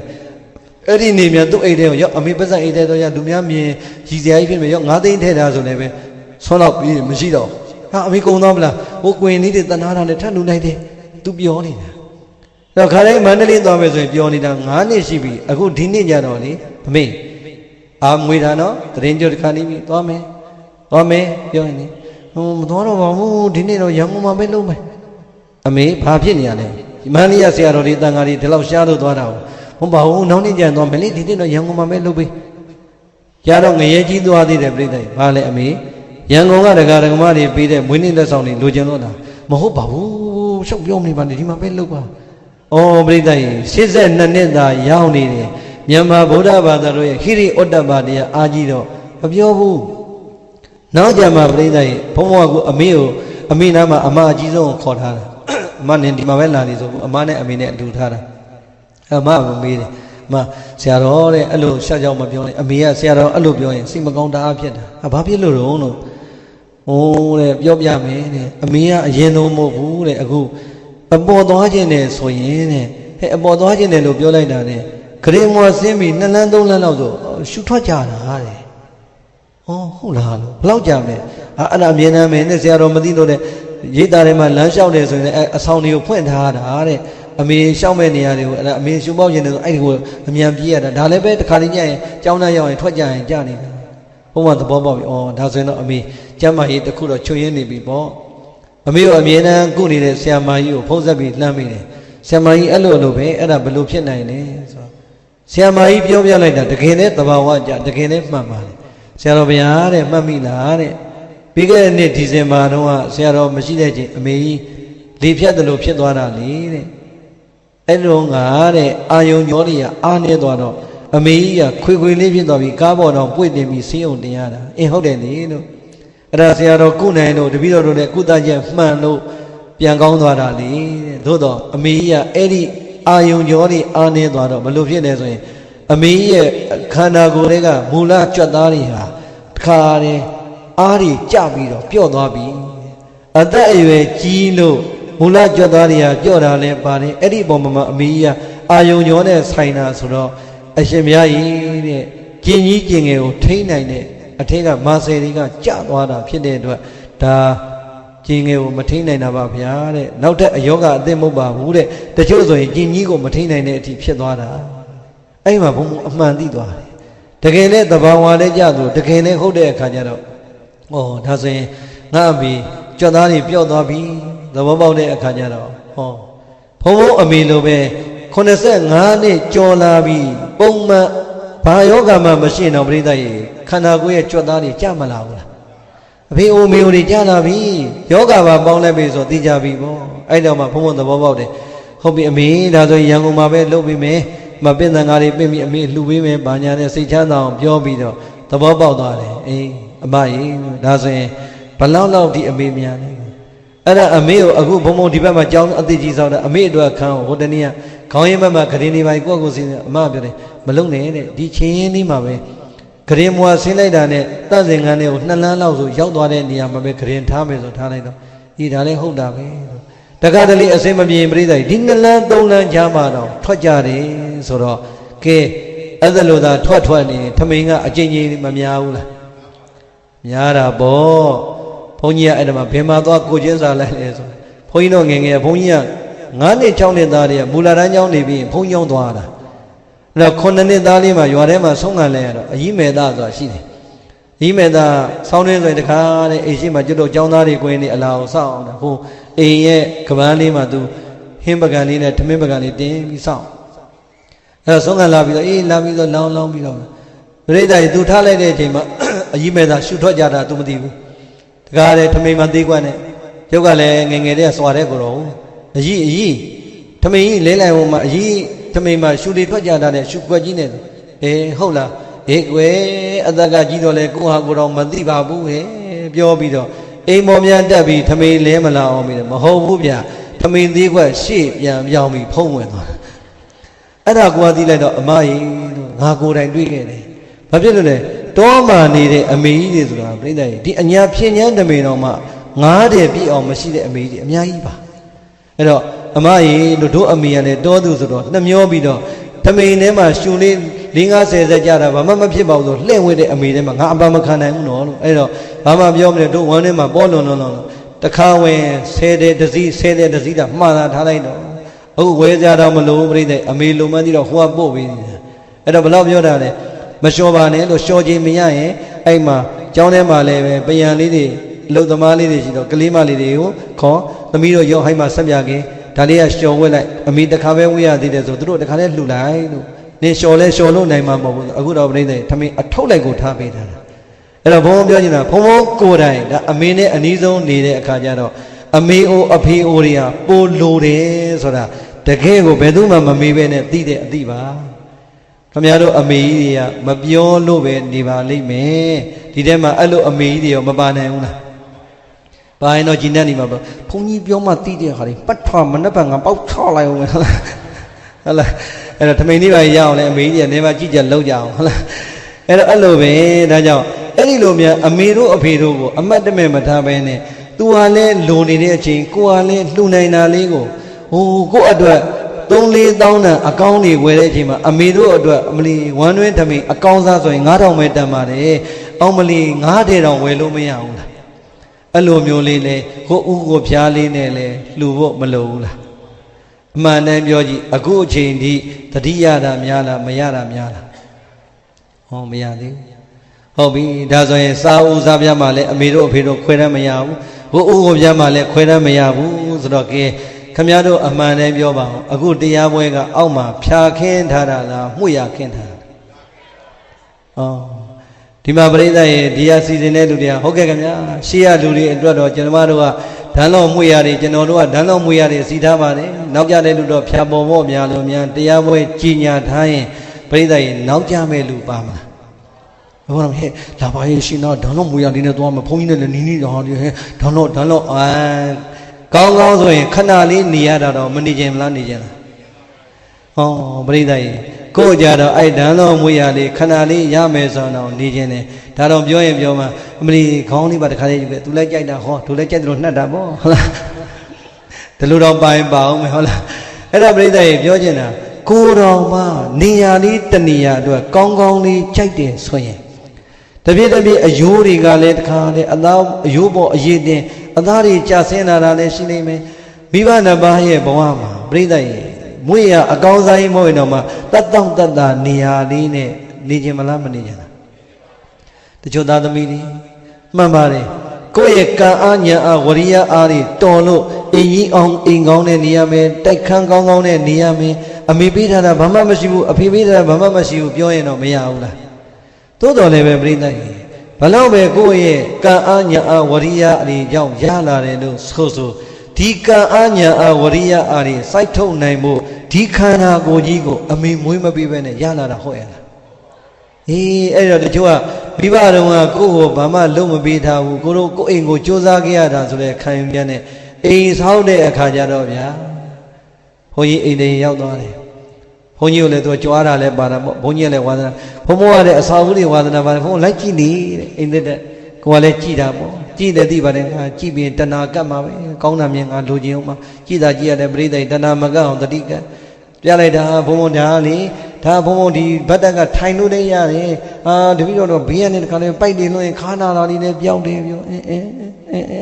ာဘောလေးဆေးမိတာတဲ့လက်ထတော့ပဲခေါင်းဝင်ကြီးနေဘာပြန်မပြောနိုင်ဟုတ်လားအဲ့တော့ဘာဖြစ်တုံးဆိုလေတခါလုံးကြွားလိုက်တာနောက်ဆုံးဘိုးတိုင်းတော့ဘုံဘုံနဲ့ဒီဘိုးတိုင်းကလေထိုင်လိုက်တာနဲ့တွင်းဆိုမှဒီလုံးတွေပါဒီပဲသူတခါဒီလုံးတွေပါဖွင့်ပြဩချမ်းသာလိုက်တာလို့ကြောပါဣပါဒတော်မှတီးတုံးနေလို့ရိုင်းနေမအောင်မင်းနဲ့တော့ဘုံဘမြင်မြင်နားလည်အောင်ပြောပြအဲ့တော့လေကောင်းလိုက်တာပေါ့အဲ့ဒါနဲ့တခမ်းပြီးတခမ်းဒါသားဖျက်ဒါသမီးဖျက်ပြောလဲပြောဒီကောင်းလို့အဖေကြီးတို့အမေကြီးတို့အခန်းဘယ်မှာလဲဩဘုံဘဒီမှာကြောဆိုသွားလဲရတာအင်းကြီးလည်းကြည်ပြိတ္တဟိုကထောက်ငုံရောက်ထောက်ရောက်တော့ပြိတ္တအခန်းထဲလည်းကြည်ဟိုအဖေကြီးတို့အမေကြီးတို့အခန်းဟိုရေကျိုးကအိမ်သားဘယ်မှာလဲဟောဘုံဘအဲ့ဒါတော့ဒီထဲမှာမထားဘူးလေတဲ့ဒီဘက်အခန်းမှာလေအိမ်မောကောင်မောင်လေးတွေနေတော့ဒီမှာအလုံးသုံးလို့ရအောင်ဒီပြင်မမှာဗျာတဲ့ထားပါတယ်တဲ့ကြည့်လိုက်တော့ပြိတ္တရေကျိုးကအိမ်သားတွေတော့မဆိုးပါဘူးဘိုးတိုင်းနဲ့ရေကျိုးကနဲ့ဒါမဲ့လို့သူတို့အခန်းနဲ့ရှင်လိုက်တော့ပြောလို့တော့မကောင်းဒီတော့စိတ်ထဲမှာဟောချမ်းသာပါရဲ့ချမ်းသာတာတော့ငါမိဘကကောင်းကောင်းမသုံးတတ်တဲ့အတွက်ဓ ထောင်နဲ့ချောင်းနဲ့မှာပဲထားမယ်ဒါငါတို့မှသုံးတတ်တာဆိုတဲ့အတွေးကြီးနဲ့လားမသိဘူးပြိဿကြီးကိုကြတော့ special မိဘကြတော့အိမ်မော်သုံးတဲ့နေရာမှာတွဲထားတဲ့သားသမီးတွေကိုယ်တိုင်ကြုံခဲ့တာပါဝမ်းနည်းစရာမကောင်းဘူးအမလီပြိဿကြီးကိုအမေနဲ့ကိုအဖေနေခွင့်ရတဲ့ဘဝလေးဟာခဏလေးပါပဲအေဟုကတခန်းလေးမှာအမေနဲ့အဖေတို့အခန်းလေးကောင်းကောင်းလုပ်ပြီးထားပြိဿကြီးတစ်ချိန်ရင်တည်သွားရင်တော့ဒီအခန်းလေးကိုပိတ်ထားပြီးတော့အဖေတို့အမေတို့နေသွားတဲ့အခန်းလေးသုံးဆောင်သွားတဲ့အသုံးဆောင်လေးအဖြစ်နဲ့အမြဲတမ်းကတော့နေတော့မရဘူးလားကိုကအဲ့ဒီလိုလေးအတူခိုးပြီးတော့လှုပ်ပြနေသလိုပြိဿကြီးကိုရှိကကိုကလှုပ်ပြလိုက်တဲ့အတွက်ကိုမွေးတဲ့သားတွေသမီးတွေမြည်တယ်လည်းပဲဩတို့အမေတို့တို့အဖေတို့ကသူ့အဖေမေတွေကိုအဲ့လိုထားတာအဲ့လိုတန်ဖိုးထားတာဆိုတာဒီအလွန်လိုပြောပြီးသားမဖြစ်ဘူးလားဘုံမစိတ်ထဲမှာအောင်းမိလိုက်တယ်သူတို့တွေမန်ဝင်နိုင်ရင်နှစ်20ပေါ့နောက်နှစ်အစိတ်လောက်ရောက်ရင်သူတို့သားသမီးတွေကလည်းသူတို့အဲ့ဒီလိုပြန်ပြီးထားပါလိမ့်မယ်တချို့သားသမီးတွေအဲ့လိုမရှိဘူးလားရှိတယ်ပြိဿကြီးမလိန်နဲ့သားသမီးတွေထဲမှာအဲ့ဒီလိုရှိတဲ့သားသမီးတွေလည်းပါတယ်လို့အဲ့ဒီလိုမဟုတ်ဘဲနဲ့မိဘကိုအင်းဦးကမ်းမှာတင်ထားတဲ့သားသမီးတွေရောမရှိဘူးလားရှိပါတယ်သို့တော်ပြိဿကြီးရာဂိုင်တို့နဲ့တွေ့ရင်ဟပ်ပိုင်ဟပ်တောင်မနှဲကိုယူရမယ်ဟုတ်တယ်မလားဒီတော့ဘုံပြောချင်တာကဘဝမှာခဏလေးနေရတဲ့အချိန်လေးမှာအမလီဒီအမေကိုအဖေကိုတို့အတွက်တတ်တောင့်တတ်တာချမ်းချမ်းသာသာနေခွင့်ရအောင်အိမ်ဦးခမ်းမှာနေဦးနေပြားလေးပေးလိုက်မယ်ဆိုရင်တစ်ချိန်ချင်းကိုယ်ဒီလည်းပဲသာသမီကြီးလိုက်ဒီအကျိုးခံစားခွင့်ရသလိုပဲကိုယ်လည်းပဲပြိဿရဲ့မိဘနဲ့ပတ်သက်လာရင်နောက်တစ်ချိန်နောင်တဆိုတာမကင်းဘူးလားကင်းသွားတာပေါ့ဒီတော့နေဦးနေပြားလေးနဲ့လည်းပေးဆက်ဖို့မလိုဘူးလားအခုပြောတဲ့စာဥစားပြဟိုဦးဟိုပြနေဦးနေပြဆိုတာတိတန့်လှုပ်เสียတစ်ခုပါသလားဘာမှမပါဘူးကိုယ့်ရဲ့နေ့စဉ်ဘဝထဲမှာနည်းနည်းလေးတံပိုးမြင့်လိုက်ရင်အကုန်ဖြစ်မသွားဘူးလားဖြစ်သွားတာပေါ့နိုဝင်ဘာလတော့ဘုန်းကြီးမဟာစီစရောဘုရားကြီးရဲ့ဇာတိစိတ်ခွန်ရောင်ရောက်တယ်သွားကျင်တာနှစ်ပေါင်းများစွာဒီတခါတော့ရောက်အောင်သွားလိုက်တော့လေဟာဝမ်းတောင်ဝမ်းနေစရာကောင်းတယ်ပြိဿကြီးစရောဘုရားကြီးသတင်းသုံးသွားတဲ့တစ်သားကြောင်းလေးကိုဒီအတိုင်းလေးပဲပုံစံဆိုလို့အောက်ခြေတိုင်လေးတွေကိုချမတ်တအောင်ရေနံကြီးတုတ်ထားတာပဲရှိတယ်ကျောင်းပေါ်တက်သွားစရောဘုရားကြီးနောက်ဆုံးသတင်းသုံးသွားတဲ့အတိုင်ကလက်ထိုင်ဆိုလဲနေရာမရွှေ့ဘူးပကံဆိုလဲဒီတိုင်းရင်နွေးကွက်ဆိုလဲဒီတိုင်းသင်္ကန်းလေးဆိုဒီတိုင်းလေးထားပြီးတော့သူတို့လျှောက်ပြတယ်ဘာပဲပြောပြောဗျာတဲ့စရောဘုရားကြီးနောက်ဆုံးသတင်းသုံးသွားတဲ့ပုံစံလေးကိုလာသမျှတပည့်တွေနဲ့တရားဓမ္မတွေဖူးခွင့်ရအောင်လို့အောင်မလီကျုပ်တို့ကခမည်းတော်လို့သာသမီအရင်မရှိတာဆရာတော်တွေကအဲ့တကံကြတော့ခမည်းတော်နဲ့ဆိုင်ကံကောင်းတယ်လို့ပဲပြိဿရဲ့ကြည့်ဆရာသမားဆိုတဲ့ဂုံကြီးစုကိုပဲအာယုံပြုတာနော်မိဘဟော့ရတာသွေးဆက်ရတာအေးအဲ့ဒါပေါ့ဒီတော့ဘုန်းကြီးတို့တန်ဃာတွေတောင်မှကိုယ့်ဆရာသမားကိုပြတိုက်လေးလို့တမိုက်မှတ်တိုင်လေးကိုမဖြတ်ဘဲနဲ့အမြဲတမ်းထားနိုင်ရင်တစ်ချိန်ကြီးအမေနဲ့အဖေသေးသွားအမေတို့အဖေတို့နေသွားတဲ့ဂဒင်လေးခေါင်းလေးပကံခွက်ရောက်လေးအောင်မလေးပြိဿကြီးအလွမ်းဖြေတို့တော့မကောင်းဘူးလားကောင်းတယ်ဒါကြောင့်နေဦးနေပြားလေးနဲ့အဲ့ဒီလိုပြီးဆက်ဖို့မလိုဘူးလားလိုတယ်သို့တော်ပြိဿကြီးကျုပ်တရားလို့ပဲတော်တော်များများဘာလို့ဖြစ်နေ3နဲ့4လို့ပဲနီးရက်နဲ့ဝေးမနေဘူးလားဟုတ်ပြီအရှင်ဘုရားတပည့်တော်တို့ကစားဖို့လည်းပဲအနိုင်နိုင်ဝတ်ဖို့လည်းပဲအနိုင်နိုင်ပါဘုရားနေစရာဆိုရင်လည်းတပည့်တော်တို့တော့မှအိမ်ပိုင်းနဲ့မနေရသေးတဲ့အတွက်အစဉ်မပြေသေးဘူးဘုရားဝမ်းနေတဲ့အတန်နဲ့ဒီလိုမျိုးအခက်ခဲတွေနဲ့ပြောလာမဲ့သားသမီးတွေရောလောကမှာမရှိနိုင်ဘူးလားဘလောက်ပဲအစဉ်မပြေပြေပါပြိဿရေနောက်ဆုံးဘာမှမကုန်တဲ့ပေးဆက်နီးလေးနဲ့ဆက်မယ်ဆိုရင်ဘုန်းကြီးတို့အမေအိုအဖေအိုရဲ့ခြေသလုံးကြွတ်သားလက်မောင်းကြွတ်သားသည်ပျော့ပျော့နေပါပဲဘိုးဆိုရင်အမေကိုအမြဲတမ်းဇကြောတတ်တဲ့ကဆွဆွဲပြီးတယ်တခါတလေကျအမေခြေထောက်တွေနုံးနေဆိုဒီခြေသလုံးများများတော့မနေရုံပြိတ္တဲ့ကိုလက်နဲ့ဖြည်းဖြည်းလေးနှိမ့်ရတယ်နာမဆိုလို့အဲ့တော့ကိုလက်မောင်းအားတွေလက်ဖွားအားတွေတန်နေသေးတာပဲပျော့ပျော့ဒီတစ်ချက်နှိမ့်တော့အာကနေအော်မယ်အမေတို့အဖေတို့ကိုပြိတ္တဲ့ခြေစုပ်လက်နဲ့လေးပြုတ်ပြီးခြေစုပ်လက်နဲ့လေးပြုတ်ရုံနဲ့အာမရသေးဘူးနောက်ထပ်လို့ဝတ်တာတွေစားတာတွေမှာအမေတို့အဖေတို့ရဲ့အဟိုဟောင်းလေးတွေလိုအပ်တာလေးတွေကိုယ်တိုင်ရှော့ဖုတ်ပြီးလိုက်အောင်မယ်ဆိုရင်ပြိတ္တဲ့ခြေစုပ်လက်နဲ့ပြုတ်အမေတို့အဖေတို့ရဲ့အဟိုဟောင်းလေးတွေလိုအပ်တာလေးတွေကိုရှော့ဖုတ်ပြီးတော့ဝေယံဝိဇ္ဇနဲ့ပံ့ပိုးပေးမယ်ဆိုရင်လည်းပဲပြိတ္တဲ့ပစ္စည်းနဲ့ဆက်တာထက်တောင်ပို့ပြီးတော့နှွေးထွေးမှုမရဘူးလား ပေးလိုက်မယ်အမေနှုတ်ကဆုတွေဖေးနှုတ်ကဆုတွေအမလီငါသားငါသမီးကျမ်းမာပါစေချမ်းသာပါစေဘဝကိုမြင်မြန်တိုးတက်ပြည့်စုံပါစေစသည်ဖြင့်ပေးလိုက်မယ်ဆုတွေတဒန်းကြီးမရနိုင်ဘူးလားသို့တော့နှိပ်ဖြစ်လားဟောခင်ဗျားတို့လည်းအခုတရားဆုံးတော့မယ်မဖြစ်ကြတာကြီးပဲဖြစ်ကြတာတလုံးမှလည်းမပါသေးဘူးဟုတ်လားအဲ့ဒါပဲပြိဿရေမိဘနှစ်ပါးရဲ့ပေါ်မှာပစ္စည်းနဲ့ဆိုင်ရင်လည်းအပေါ်ပါဆုံးအလွန်လွယ်ပြီးတော့ကိုယ်နဲ့နေတိုင်းသုံးနေတဲ့စာအုပ်စာပြဝတ်ဦးဝတ်ပြနေဦးနေပြားလေးနဲ့ပေးဆက်ဖို့လိုသလိုဘာမှမရှိဘူးဆိုရင်တော့ဝမ်းနည်းစရာမလိုပါဘူးခြေစုပ်လက်နဲ့ပြုတ်ပြီးအဝဟောင်းလေးတွေလျှော်ပြီးဘုန်းကြီးဆရာတော်ကြီးတပါးက80နဲ့ရောက်ပြီဟိုတနည်းမှာတငယ်ချင်းတွေစကားပြောနေအဆက်အသွယ်ရတယ်အခုတရတော်မှာသတင်းသုံးနေပြောတယ်ခုနကဘုန်းကြီးပြောတယ်ဘုန်းကြီးတို့တိမ်ကုန်းကျောင်းမှာနေတဲ့အချိန်တော့အဲ့ဆရာတော်ကနေအမေတစ်ခုသားတစ်ခုပဲရှိတာအဲ့ဒီမှာဆရာတော်ကတက်တော်တော်ကြီးနေပြီအဲ့တော့ကျောင်းနိုင်ဆရာတော်ကြီးနေရတယ်ငယ်တငယ်ချင်းဆိုတော့ဘာလျှောက်လဲဆိုရင်အမေကိုအနားမှာခေါ်ထားခြင်းနေဒီတော့အမေအတွက်တပည့်တော်ကျောင်းလေးတစ်လုံးဆောင်းလိုက်မယ်တပည့်တော်တို့သားမီး2ယောက်အမေမသေးခင်နေမယ်အမေသေးတဲ့နေ့ကျောင်းလေးကိုတန့်ရှင်းပြီးကျောင်းတိုက်ကိုအပြီးလှူထားခဲ့မယ်အမေကိုတော့အဲ့လိုလေးခေါ်ပြရစီဆိုဆရာတော်ကြီးကလည်းတငယ်ချင်းဆိုအဲ့လိုခွင့်ပေးတယ်အဲ့ဒီဘုန်းကြီးနော်အမေကိုကိုယ်တိုင်သမင်းချက်ဟင်းချက်ကျွေးအမေတယောက်တည်းပဲဘယ်သူမှလည်းအလုံးမခံဘူးနောက်ဆုံးဘုန်းကြီးတို့ရေချိုးတာကဒီလိုရေကန်အကြီးမှာပတ်လေအကုန်လုံးတန်ဃာတွေချိုးရတာဟုတ်စာတင်နိုင်ကြီးဆိုတော့လေသူကဘာလုပ်လဲအမေရဲ့ဒီသမင်းလေးတွေအတွင်းကအကုန်လုံးမှာပဲဗျာဒီရင်မုံအင်ကြီးလေးတွေတခါတည်းသူကိုယ်တိုင်လျှော်ဒီလိုရိုက်လျှော်ရင်တဲ့အမေသမင်းကရေကန်နဲ့ကြမှာဆိုလို့သူ့မှာဖြည်းဖြည်းလေး brush နဲ့ပို့ပြီးတော့ဖြည်းဖြည်းလေးလျှော်တာဘုန်းကြီးကမနေနိုင်ဘူးဘုံဗျာဒီလိုလေကူလျှော်ပေးမယ်ဒီလိုလေကူလျှော်ပေးမယ်သွားအတင်းဆွဲလျှော်တာတော့ဟာမလုပ်ပါနဲ့ဥကောဝေးတာတပည့်တော်ကတပည့်တော်အမေဆိုတော့တဲ့တပည့်တော်လှုပ်လဲလှုပ်ကောင်းတယ်လှုပ်လဲလှုပ်ပေးရမှာတဲ့ဦးစင်းကတပည့်တော်အမေနဲ့ဘာမှမပတ်သက်တဲ့အခါကျတော့အမေငယ်ကြီးမှကြောက်လို့ပါဘယ်သူမှလုံးမခံဘူးဟာပြိဿရေတကယ်ပဲဘုန်းကြီးမြင်ရကြားရတာစက်တည်ရှိလိုက်တာလို့အဲ့ဒါဟိုအကြောင်းပြောဒီအကြောင်းပြောနေဟိုတနေ့ကတငယ်ချင်းတစ်ပတ်ပြောဟာရှိတယ်တဲ့ဆရာတော်တရားတော်မှရှိတယ်ဘုံဘုံပင့်ထားတယ်ငါစီကိုပင့်လာခဲ့ပေးပါကွာလို့ငါဆရာတော်ကိုကောင်းကောင်းကြော့ခြင်းတယ်လို့ဆိုတော့ဘုန်းကြီးတို့ဆရာတော်တွေမှာတော့ပြိဿရေအမေရဲ့ထမိန်ကအစလျှော်ပေးတဲ့ဆရာတော်တွေဒီကနေ့ထိရှိတယ်ကဲဆရာတော်တွေတော့မှပြိဿရေဆရာတော်ဆိုတဲ့ဂုံတရားကြီးနဲ့ဒီလောက်လုပ်ပေးနိုင်တယ်ဆိုရင်ကိုကဘာလို့လုပ်မပေးနိုင်မှာလဲထိတဲ့လွယ်တဲ့ကျေးဇူးဆက်နေရှိအောင်မလားထို့တော့ပြိဿရေအမှန်အတိုင်းပြောကြည့်တချို့သားသမီးတွေအမေကတော့အဝတ်လျှော်တတ်ထဲမှာထည့်ပြီးလျှော်ပေးရတာမရှိဘူးလားပြိဿရေကြောက်စရာမကောင်းဘူးလားတနေ့ကိုအိမ်တော်ပြုမှဝတ်လင်မယ်ဗျာဟုတ်လားအဲကြမှာအမေတို့ခေတာတွေသမီးခံရပြီမလုံးနဲ့ဟုတ်လားအဲ့ဒါပဲပြိဿရေဆင်ញင်ဖို့ပြောတာပါဒါဆိုရင်ဒီလောက်ဆိုရင်တော့ပစ္စည်းနဲ့ပြီးဆက်ခြင်းသဘောပေါက်ပြီလားအခုဘုန်းကြီးတရားဟောတာတဏှာကြီးပြည့်ပါပြီနည်းနည်းတောင်မှကြော်သွားပြီဆက်ဟောမလားရက်မလားမင်းလူပြိုကြီးလားငါထင်တယ်မင်းသားသမီးမရှိတော့ကိုချင်းမစားဘူးဟုတ်လားငါနှစ်ပွဲဟောပါတယ်ဆိုမှမင်းငါဆောက်ဟောခိုင်းတယ်ဟုတ်လားအေးပေါ့မင်းသားသမီးမရှိတော့ငါကိုချင်းမစားခိုင်းတယ်ဟုတ်လား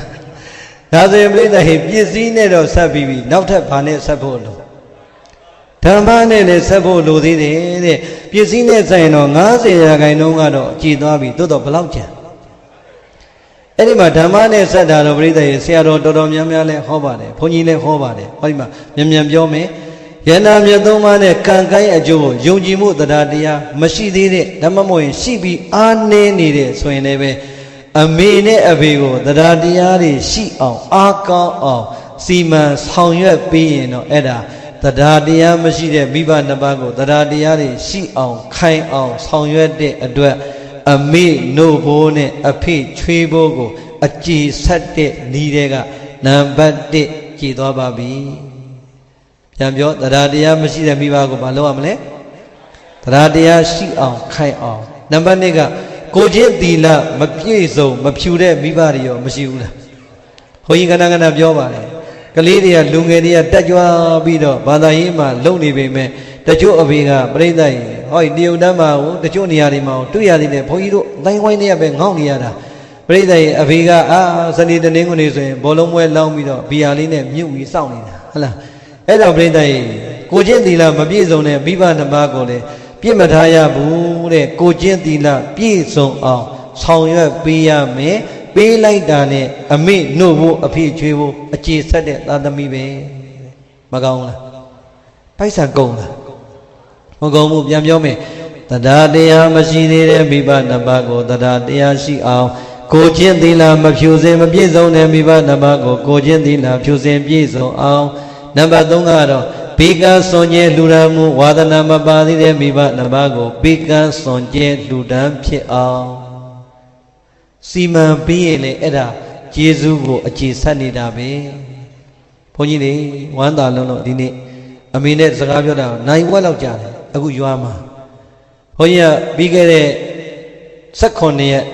ဇန်နဝါရီ18ရက်နေ့တော့မွေးနေ့တော့အမေလို့အဲ့ဒါအမေကိုခါတိုင်းနဲ့လာတိုင်းပြီးပြီမယ်ဒါတော့မွေးနေ့မှာအမှတ်တရမို့လို့အမေဟောဒီမှာ330အမေကြိုက်တာလူကြိုက်တဲ့လူပေးအမေလက်တဲ့ကိုကိုယ်တိုင်ပေးတယ်ဆိုတာလေးကိုများပေးတာလေးကိုလှုပ်ချင်တော့ပါဆိုအလုံးရှိမှအမေကို30ပေးတယ်ကံလည်းကောင်းကျင်တော့ပြာသူလပြည့်နေ့အမေနေ့ရောက်တဲ့အခါကျတော့ဩဒီနေ့လဲလောကသမတ်တာအမေနေ့ပဲငါတော့ယင်ထဲမှာအမြဲတမ်းအမေနေ့ပါပဲသို့တော့လောကလူတွေလည်းအတုခိုးလို့ရအောင်ဆိုပြိဿရော့အမေဒီနေ့ကတော့အမေနေ့အတွက်10သိန်းဆိုတော့ပေါင်းလိုက်တော့ဘာပြောတယ်မလဲချင်းနေကောင်းပြီအခြေအနေကောင်းပြီဆိုဘုန်းကြီးကဘာမှမမေးဘူးအမေကိုဘယ်မှာလူဘသူမလူနဲ့ဘသူပေးဘသူမပေးဘယ်တော့မှမပြောဘူးဟိုသူ့လက်တဲ့သူကြိုက်တာလုပ်ပါစေဆိုပေးတာအဲ့ဒါပရိသတ်ရေဘုန်းကြီးရန်ကုန်ကျောင်းပြန်လာတော့လေဝမ်းတွင်းကအမတွေကိုခေါ်သူတို့ကားနဲ့လာခိုင်ခေါ်ပြီးတော့လေထွက်ခါနီးမှဆရာတော်ကြီးတဲ့အမေကရွာပြန်ကျင်လို့ဆိုတော့တပည့်တော်တို့လာခေါ်တာအေးငါ့ကိုပြန်ကျင်တော့ခုမှပြောတယ်ဘာများလုပ်မယ်လဲအောင်မယ်အခုရွာမှာဘုန်းကြီးတို့အဖေကိုရည်စိုးလှူထားတဲ့စာတင်ကျောင်းရှိတယ်တရားရှိတယ်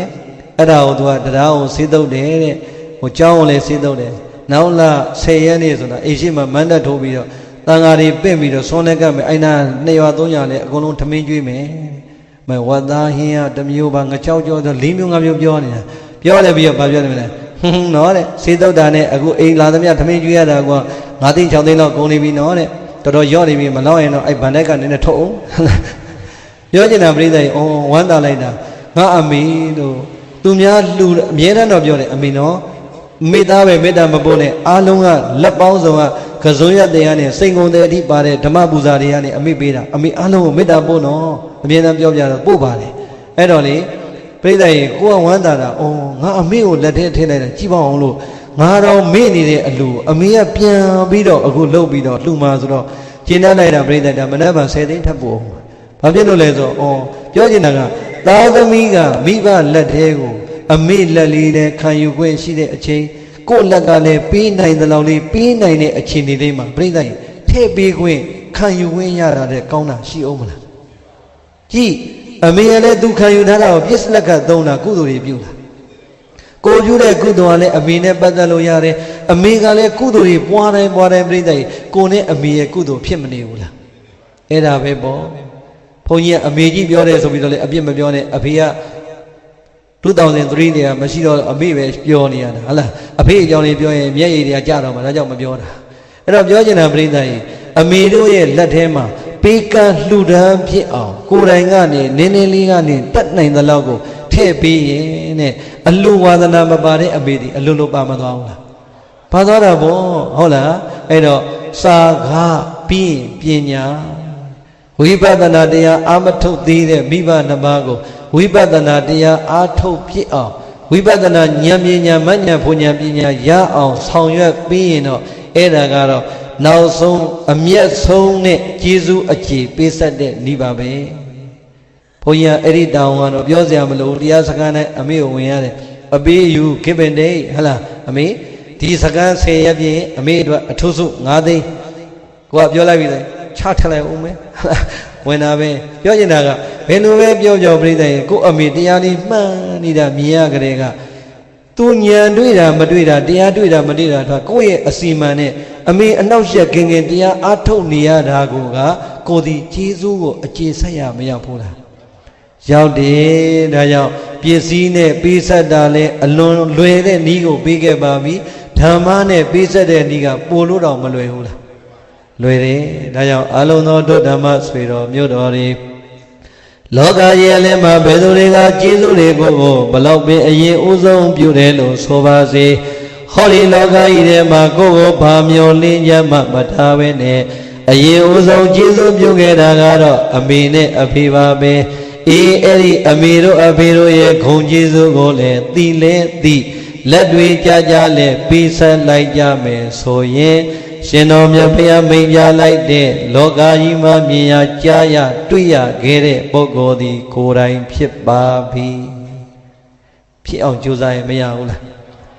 ရတယ်မထူပါဘူးခင်ဗျားတို့လည်းအိမ်ရောက်အတင်းပြောမှသူကျုပ်ဆက်ဟောလိုက်ပါဦးဟုတ်လားတို့တရားနာပရိသတ်အရှင်သာရိပုတ္တရာမထေရမြတ်ကြီးဆိုရင်သိလားမသိလား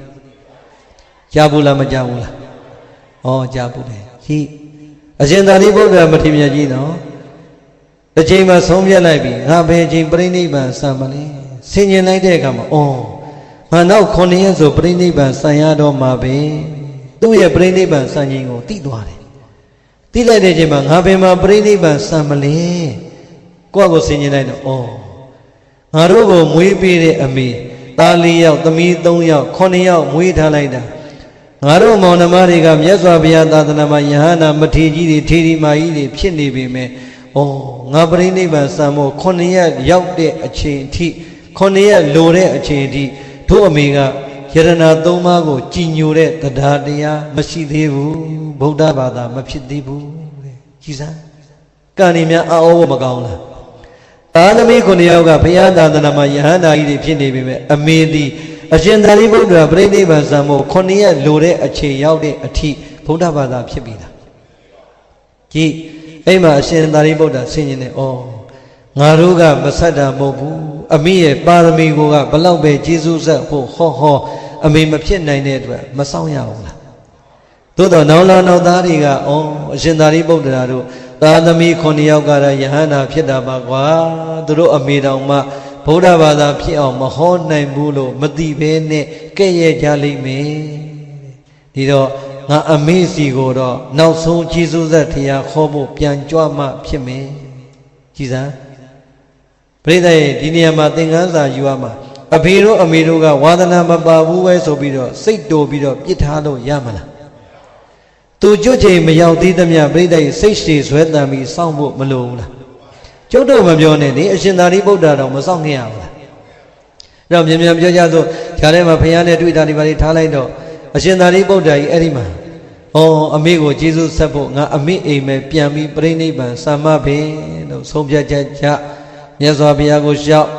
ဇီတော်မှာတရားတွေဟောသာဝတိကယဟန်နေမျိုးတွေအတင်းငိုပြီးတားပေမဲ့အကုန်လုံးကိုကျင့်တတ်အောင်ပြောပြီးတော့ဘလောက်များဝေးနေ45ယူဇနာဝေးတဲ့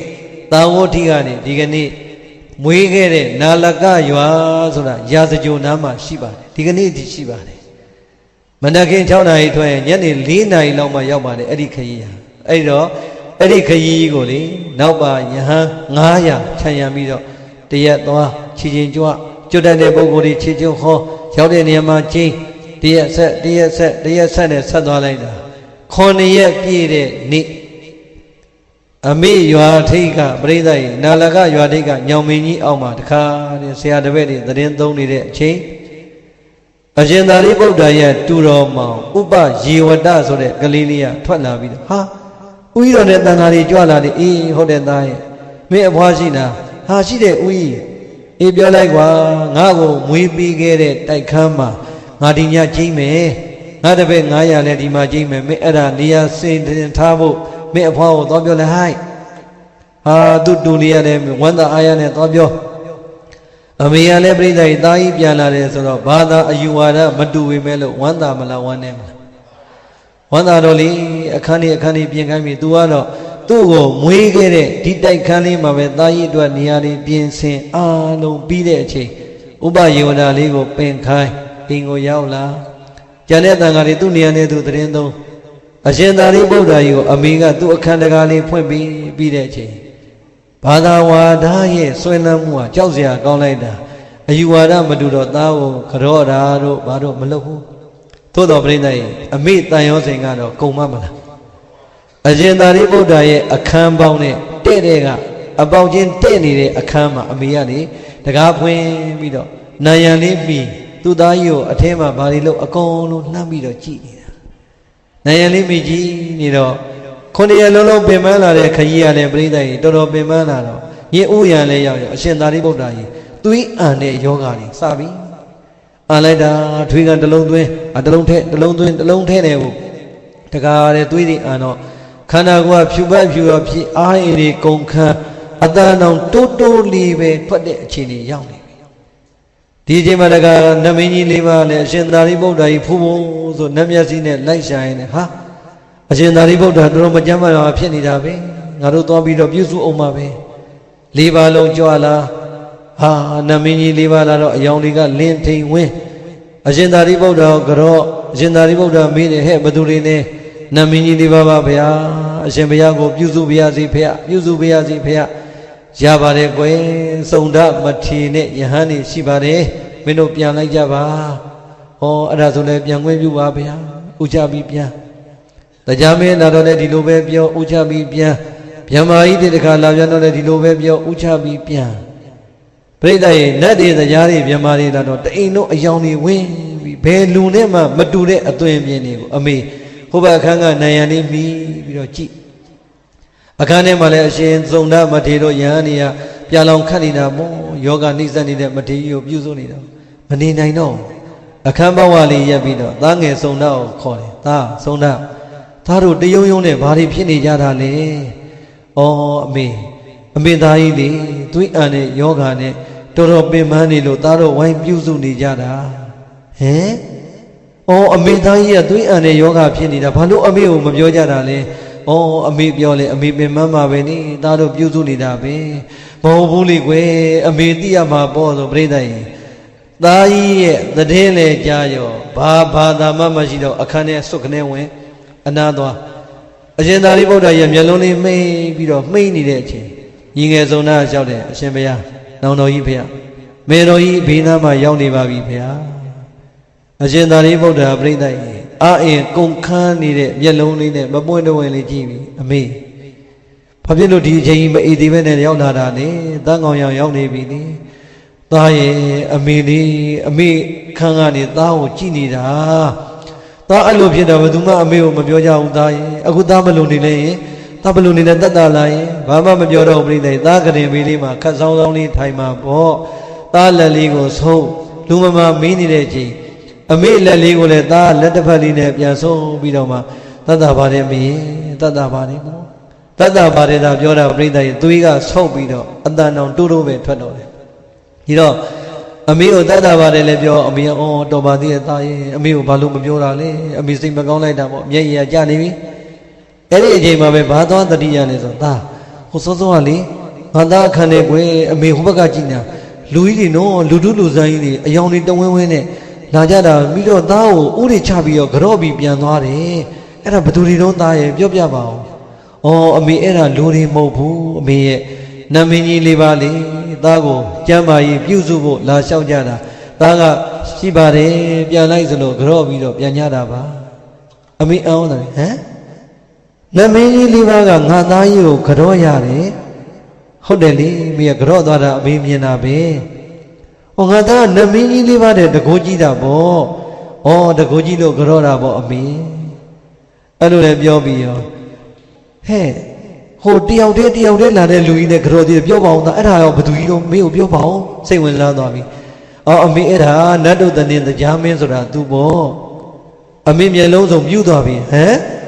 တရားမင်းကြီးကအမေသားကိုကြော်ရတယ်အောင်မလေးအမေ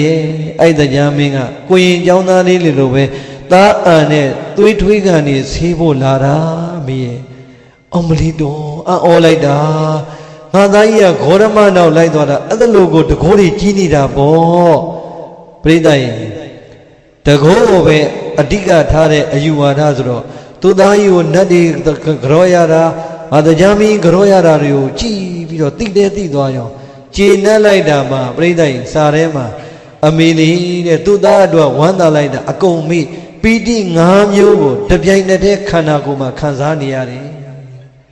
ပြိဿရဲ့သားအတွက်မုဒိတာအစစ်တွေအမေနှလုံးသားထဲကပေါ်မလာဘူးလားအဲ့လိုလဲပြောပြီးရောဒီပေါင်းသားဟိုနောက်ဆုံးလာတဲ့အုပ်စုအောင်ဘယ်သူတွေလဲရင် အဲ့ကြောင့်အရှင်သာရိပုတ္တရာသိပြီအမေ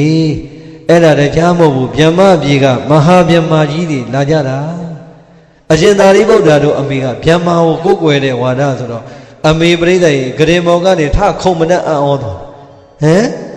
အမေတို့ကိုကိုယ်ကွယ်တဲ့ဗျမလားဟုတ်တာဗောအမေအိုးအမေတို့ကိုကိုယ်ကွယ်တဲ့ဗျမအမေသားကြီးကိုကြော့ရတယ်အောင်မလီအမေသားဆိုရင်ကြော့ယုံနေထားလိုက်မြတ်စွာဘုရားအလောင်းတော်လေးမွေးတဲ့အချိန်တုန်းကလေဗျမတွေကဒီအလောင်းတော်ဒီမြေပေါ်ကြမှာဆိုလို့အောက်ကနေဗျမကွန်ရက်နဲ့စောင့်ပြီးတော့ခံနေကြရတာအမေနဲ့ပြောလိုက်ရောအောင်မလီသားရဲ့ယုံပါပြီငါသားကြီးတော်တလောက်တကိုးကျွယ်နေငါသားရဲ့ဆရာဂေါရမဘယ်လိုပြောစရာရှိတော့မလဲလို့မြတ်စွာဘုရားရဲ့အထံကိုလည်းအမေစိတ်ရောက်သွားတာသိပြီအမေစိတ်ထဲမှာလည်းသားကြောင့်ကျဉ်တဲ့ပီတိတွေဝမ်းသာတဲ့စိတ်တွေကနေကိုယ်စိတ်အေးချမ်းနေတဲ့ပတ္တိတွေဖြစ်တာလည်းသိပြီကိုယ်စိတ်ချမ်းသာနေတာလည်းသိပြီဖြစ်တဲ့အတွက်အရှင်သာရိပုတ္တရာသဘောပေါက်ပြီငါအမေကိုတရားဟောလို့ရပြီအဲ့ဒီအချိန်မှာပြိဿကြီးဘာမှမဟောဘူးမြတ်စွာဘုရားရဲ့ခုံတော်တွေကိုတပုတ်ချင်းဟောလိုက်တာအမေရဲ့စိတ်အစဉ်ဒီမြတ်စွာဘုရားထံမှာပဲစိတ်တွေရောက်ပြီးတော့အဲ့ဒီမှာនិဝရဏတရားတွေငြိမ်ပြီးဘာအာယုံမှမရှိကိလေသာငြိမ်နေတဲ့အချိန်မှာအရှင်သာရိပုတ္တရာကအဲ့ဒီအခိုင်ဒီမှာအမေတဲ့ရှင်တော်မြတ်ဘုရားကိုဖို့တွေ့ကြည်ညိုရတဲ့အတွက်ကြည်လင်နေတဲ့အမေရဲ့စိတ်ဟာလည်းပဲကြည်လင်တဲ့သဘောလေးဆိုတာခဏလေးပါပဲဖြစ်ပြီးရင်ပြတ်မှာဆိုတာကိုအမေသိအောင်ဝိပဿနာမှတ်လိုက်စမ်းပါအောင်အမေကြည်လင်တဲ့စိတ်ဆိုတာလေခဏလေးပဲအမေရဲ့ဝမ်းသာတဲ့စိတ်ဟာလေခဏလေးပဲအပျော်တဲ့စိတ်ဟာလေခဏလေးပဲစိတ်နဲ့ရုပ်ဆိုတာတတိကတ်စောင့်မှတ်ရင်ဖြစ်ပြီးပြတ်တာပဲရှိတယ်အမေအမြဲတည်တာမရှိတော့ဘူးအမေရဲ့လို့ဝိပဿနာတရားလေးရှုမှတ်ပွားဖို့ဟောလိုက်တာအမေစိတ်ဒီယုံနာရဲ့ဖြစ်ပြတ်မှာပြိဿတက်နဲ့မှတ်သွားလိုက်တာတရားလဲဆုံးရောသောတာပတ္တိမဉ္ဇဉ်ဖိုဉ္ဇဉ်ဆိုင်တဲ့သောတာပန်အမေဖြစ်သွားပါပြီပြိဿကြီးဘာဖြစ်သွားကြည်စမ်းသောတာပန်အမေဖြစ်ဖို့ရန်အတွက်အားအင်အပြည့်နဲ့အခုလို့ဟောနေတာဟုတ်ရဲ့လားပြိဿကြီးသွေးဆုံးပြီးဖြူပြတ်ဖြူရောခန္ဓာကိုယ်လေးကိုမထွက်အတန်လေးထိမ့်ပြီးတော့အမေကိုနောက်ဆုံးအချိန်အထိကျေးဇူးဆက်ပြီးဟောမသွားဘူးလားအဲ့ဒါပဲဘုန်းကြီးတို့ဒီအမေဖေကအရင်သေးမှလားကိုကအရင်သေးမှလားသိလို့ရလားဘယ်သူအရင်သေးသေးကိုယ့်ရဲ့နောက်ဆုံးထွက်တဲ့အထီနဲ့အမေတို့အဖေတို့ကိုကျေးဇူးဆက်ဖို့စောင့်နေတဲ့သာသမီဖြစ်ဖို့လိုတယ်လို့အမေတို့အဖေတို့အတွက်လည်းနောက်ဆုံးထွက်တဲ့အထီကတင်ဘေးမှာကျေးဇူးဆက်နိုင်တဲ့သာသမီဖြစ်ဖို့မလိုဘူးလားအဲ့တော့အရှင်သာရိပုတ္တရာမပြီးသေးဘူးအမေကိုနောက်ထပ်ဟောရင်သဂရာဂံများဖြစ်နိုင်အောင်မလားဆင်ញင်လိုက်တဲ့အခါရွှေညံထဲမှာသိလိုက်ပြီမဖြစ်နိုင်တော့အဲ့ဒါနဲ့ပဲအမေ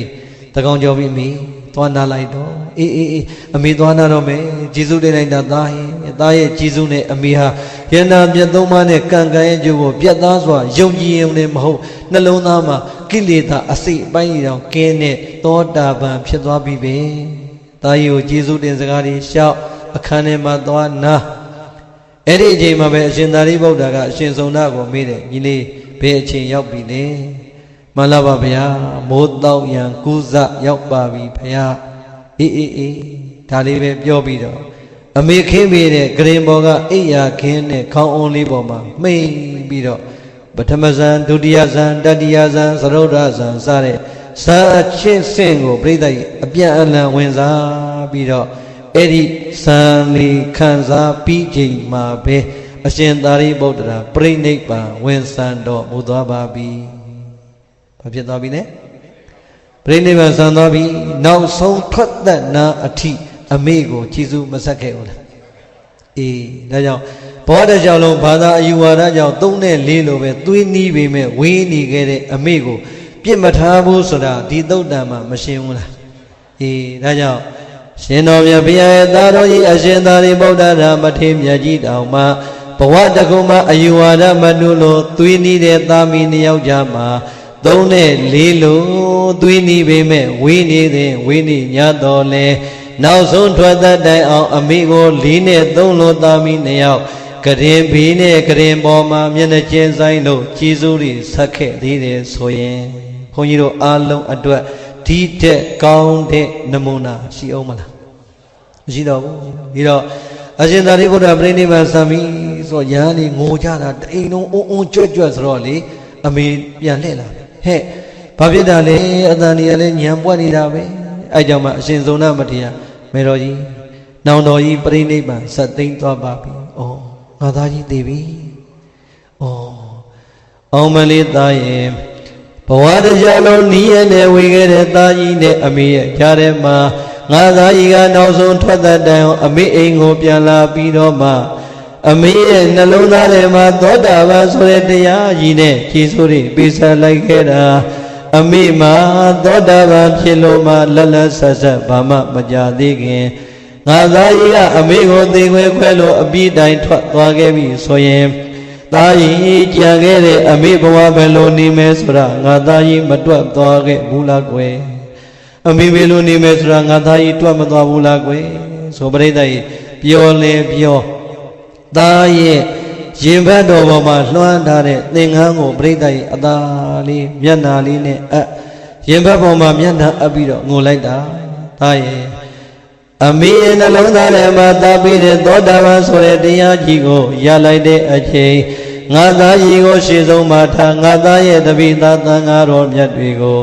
ဟောဒီအမေရဲ့အိမ်ဥက္ကမှာတင်စွမ်းသင်္ကန်းကြောင့်စီပစ္စည်းလေးပါးနဲ့အမေကုသိုလ်တွေပြုမယ်လို့စိတ်ကူးတွေရင်ထားသမျှသည်အမေကိုငါသားကြီးကတသက်လုံးလွန်အောင်ကိုထားခဲ့လာသားရဲ့ပြောလေပြောငိုလေငိုပြိဿရဲ့သင်္ကန်းပေါ်မှာမျက်ရည်တွေရွှဲစိုးနေတဲ့အခြေအနေရောက်တော့အရှင်ဆုံးသားကသိပြီအမေသတိထားပါအမေနောင်တော်ကြီးအတွက်သာပနာပွဲကျင်းပဖို့ကြံပါသေးတယ်လို့အမေကျော်လေးအသာတက်ပြီးတော့မှတဖြည်းဖြည်းအမေကိုခွာဖို့ဆွဲထုတ်လာပြီးတဲ့အချိန်အမေနှလုံးသားထဲကသားကိုပြန်ပြီးတော့ပေးဆက်ခြင်းနဲ့ကျေးဇူးဟာဘလောက်ထက်သန်လဲဆိုရင်ဘာသာတိုက်တွေကရွှေတုံးငွေတုံးရွှေတုံးတွေအကုန်ထုတ်ရွှေပရိသတ်တွေကိုခေါ်ရွှေပန်းတွေခတ်ခိုင်းပြီးတော့ပရိသတ်ကြီးယောဂလတ်တော်ရဲ့တလားမာယောမန္တမာယောအကုန်လုံးရွှေပန်းခတ်တွေအစ်စ်တွေနဲ့ပူဇော်ပြီးတော့အဲ့ဒီမှာမေတော်ကြီးဥဆောင်တဲ့သာပနာပွဲကိုဆင်နွှဲပါတယ်ကဲဒါဆိုရင်ပရိသတ်ကြီးနီးရက်နဲ့ဝေးတဲ့3နဲ့4သည်4နဲ့3ဖြစ်တဲ့အချိန်မှာအပြုံးများနဲ့ကြံခဲ့မလားမကြံခဲ့လားကြံခဲ့တယ်တေခွဲခွဲလို့ဝမ်းနေတာတော့ဒါသဘာဝပဲသို့တော့ဝမ်းနေเสียမလိုတာကတော့အမိအတွက်သောတာပန်ဆိုတဲ့တရားသူကြီးမပေးခဲ့ဘူးလားပေးခဲ့တယ်ဒါကြောင့်အလုံးသောဒုဓမ္မဆွေတော်မျိုးတော်တွေ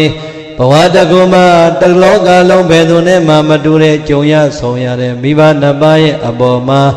နီးရနဲ့ဝေးနေတဲ့3နဲ့4လုံးဘယ်တော့မှမဖြစ်စေပဲနဲ့4နဲ့3လုံးအပြုံးကြီးနေမျက်နှာချင်းဆိုင်ဖလှယ်ကြကုန်၍အမေတို့အဖေတို့ရဲ့အပေါ်မှာပစ္စည်းတွေနဲ့လည်းကျေးဇူးပေးဆက်နိုင်ကြပါစေတရားနဲ့လည်းကျေးဇူးပေးဆက်နိုင်ကြပါစေပစ္စည်းဓမ္မနထာဏနဲ့ပေးဆက်နိုင်ကြကုန်၍မိမိရဲ့ကုသိုလ်ကံစွာအားရတက်ကြကုန်၍ဘဝချမ်းသာများနဲ့ဓိဋ္ဌတိုးတက်ပြည့်စုံတဲ့သာကောင်းယရဏသမိလိမ္မာတွေဖြစ်ကြပါစေနိဗ္ဗာန်ချမ်းသာတိုင်အောင်လေကိုယ်စီကိုယ်ငါရကြတဲ့သာကောင်းယရဏသမိလိမ္မာမုတ်ချမသွေဖြစ်ကြပါစေကုန်တော့တည်းသာဓုသာဓုသာ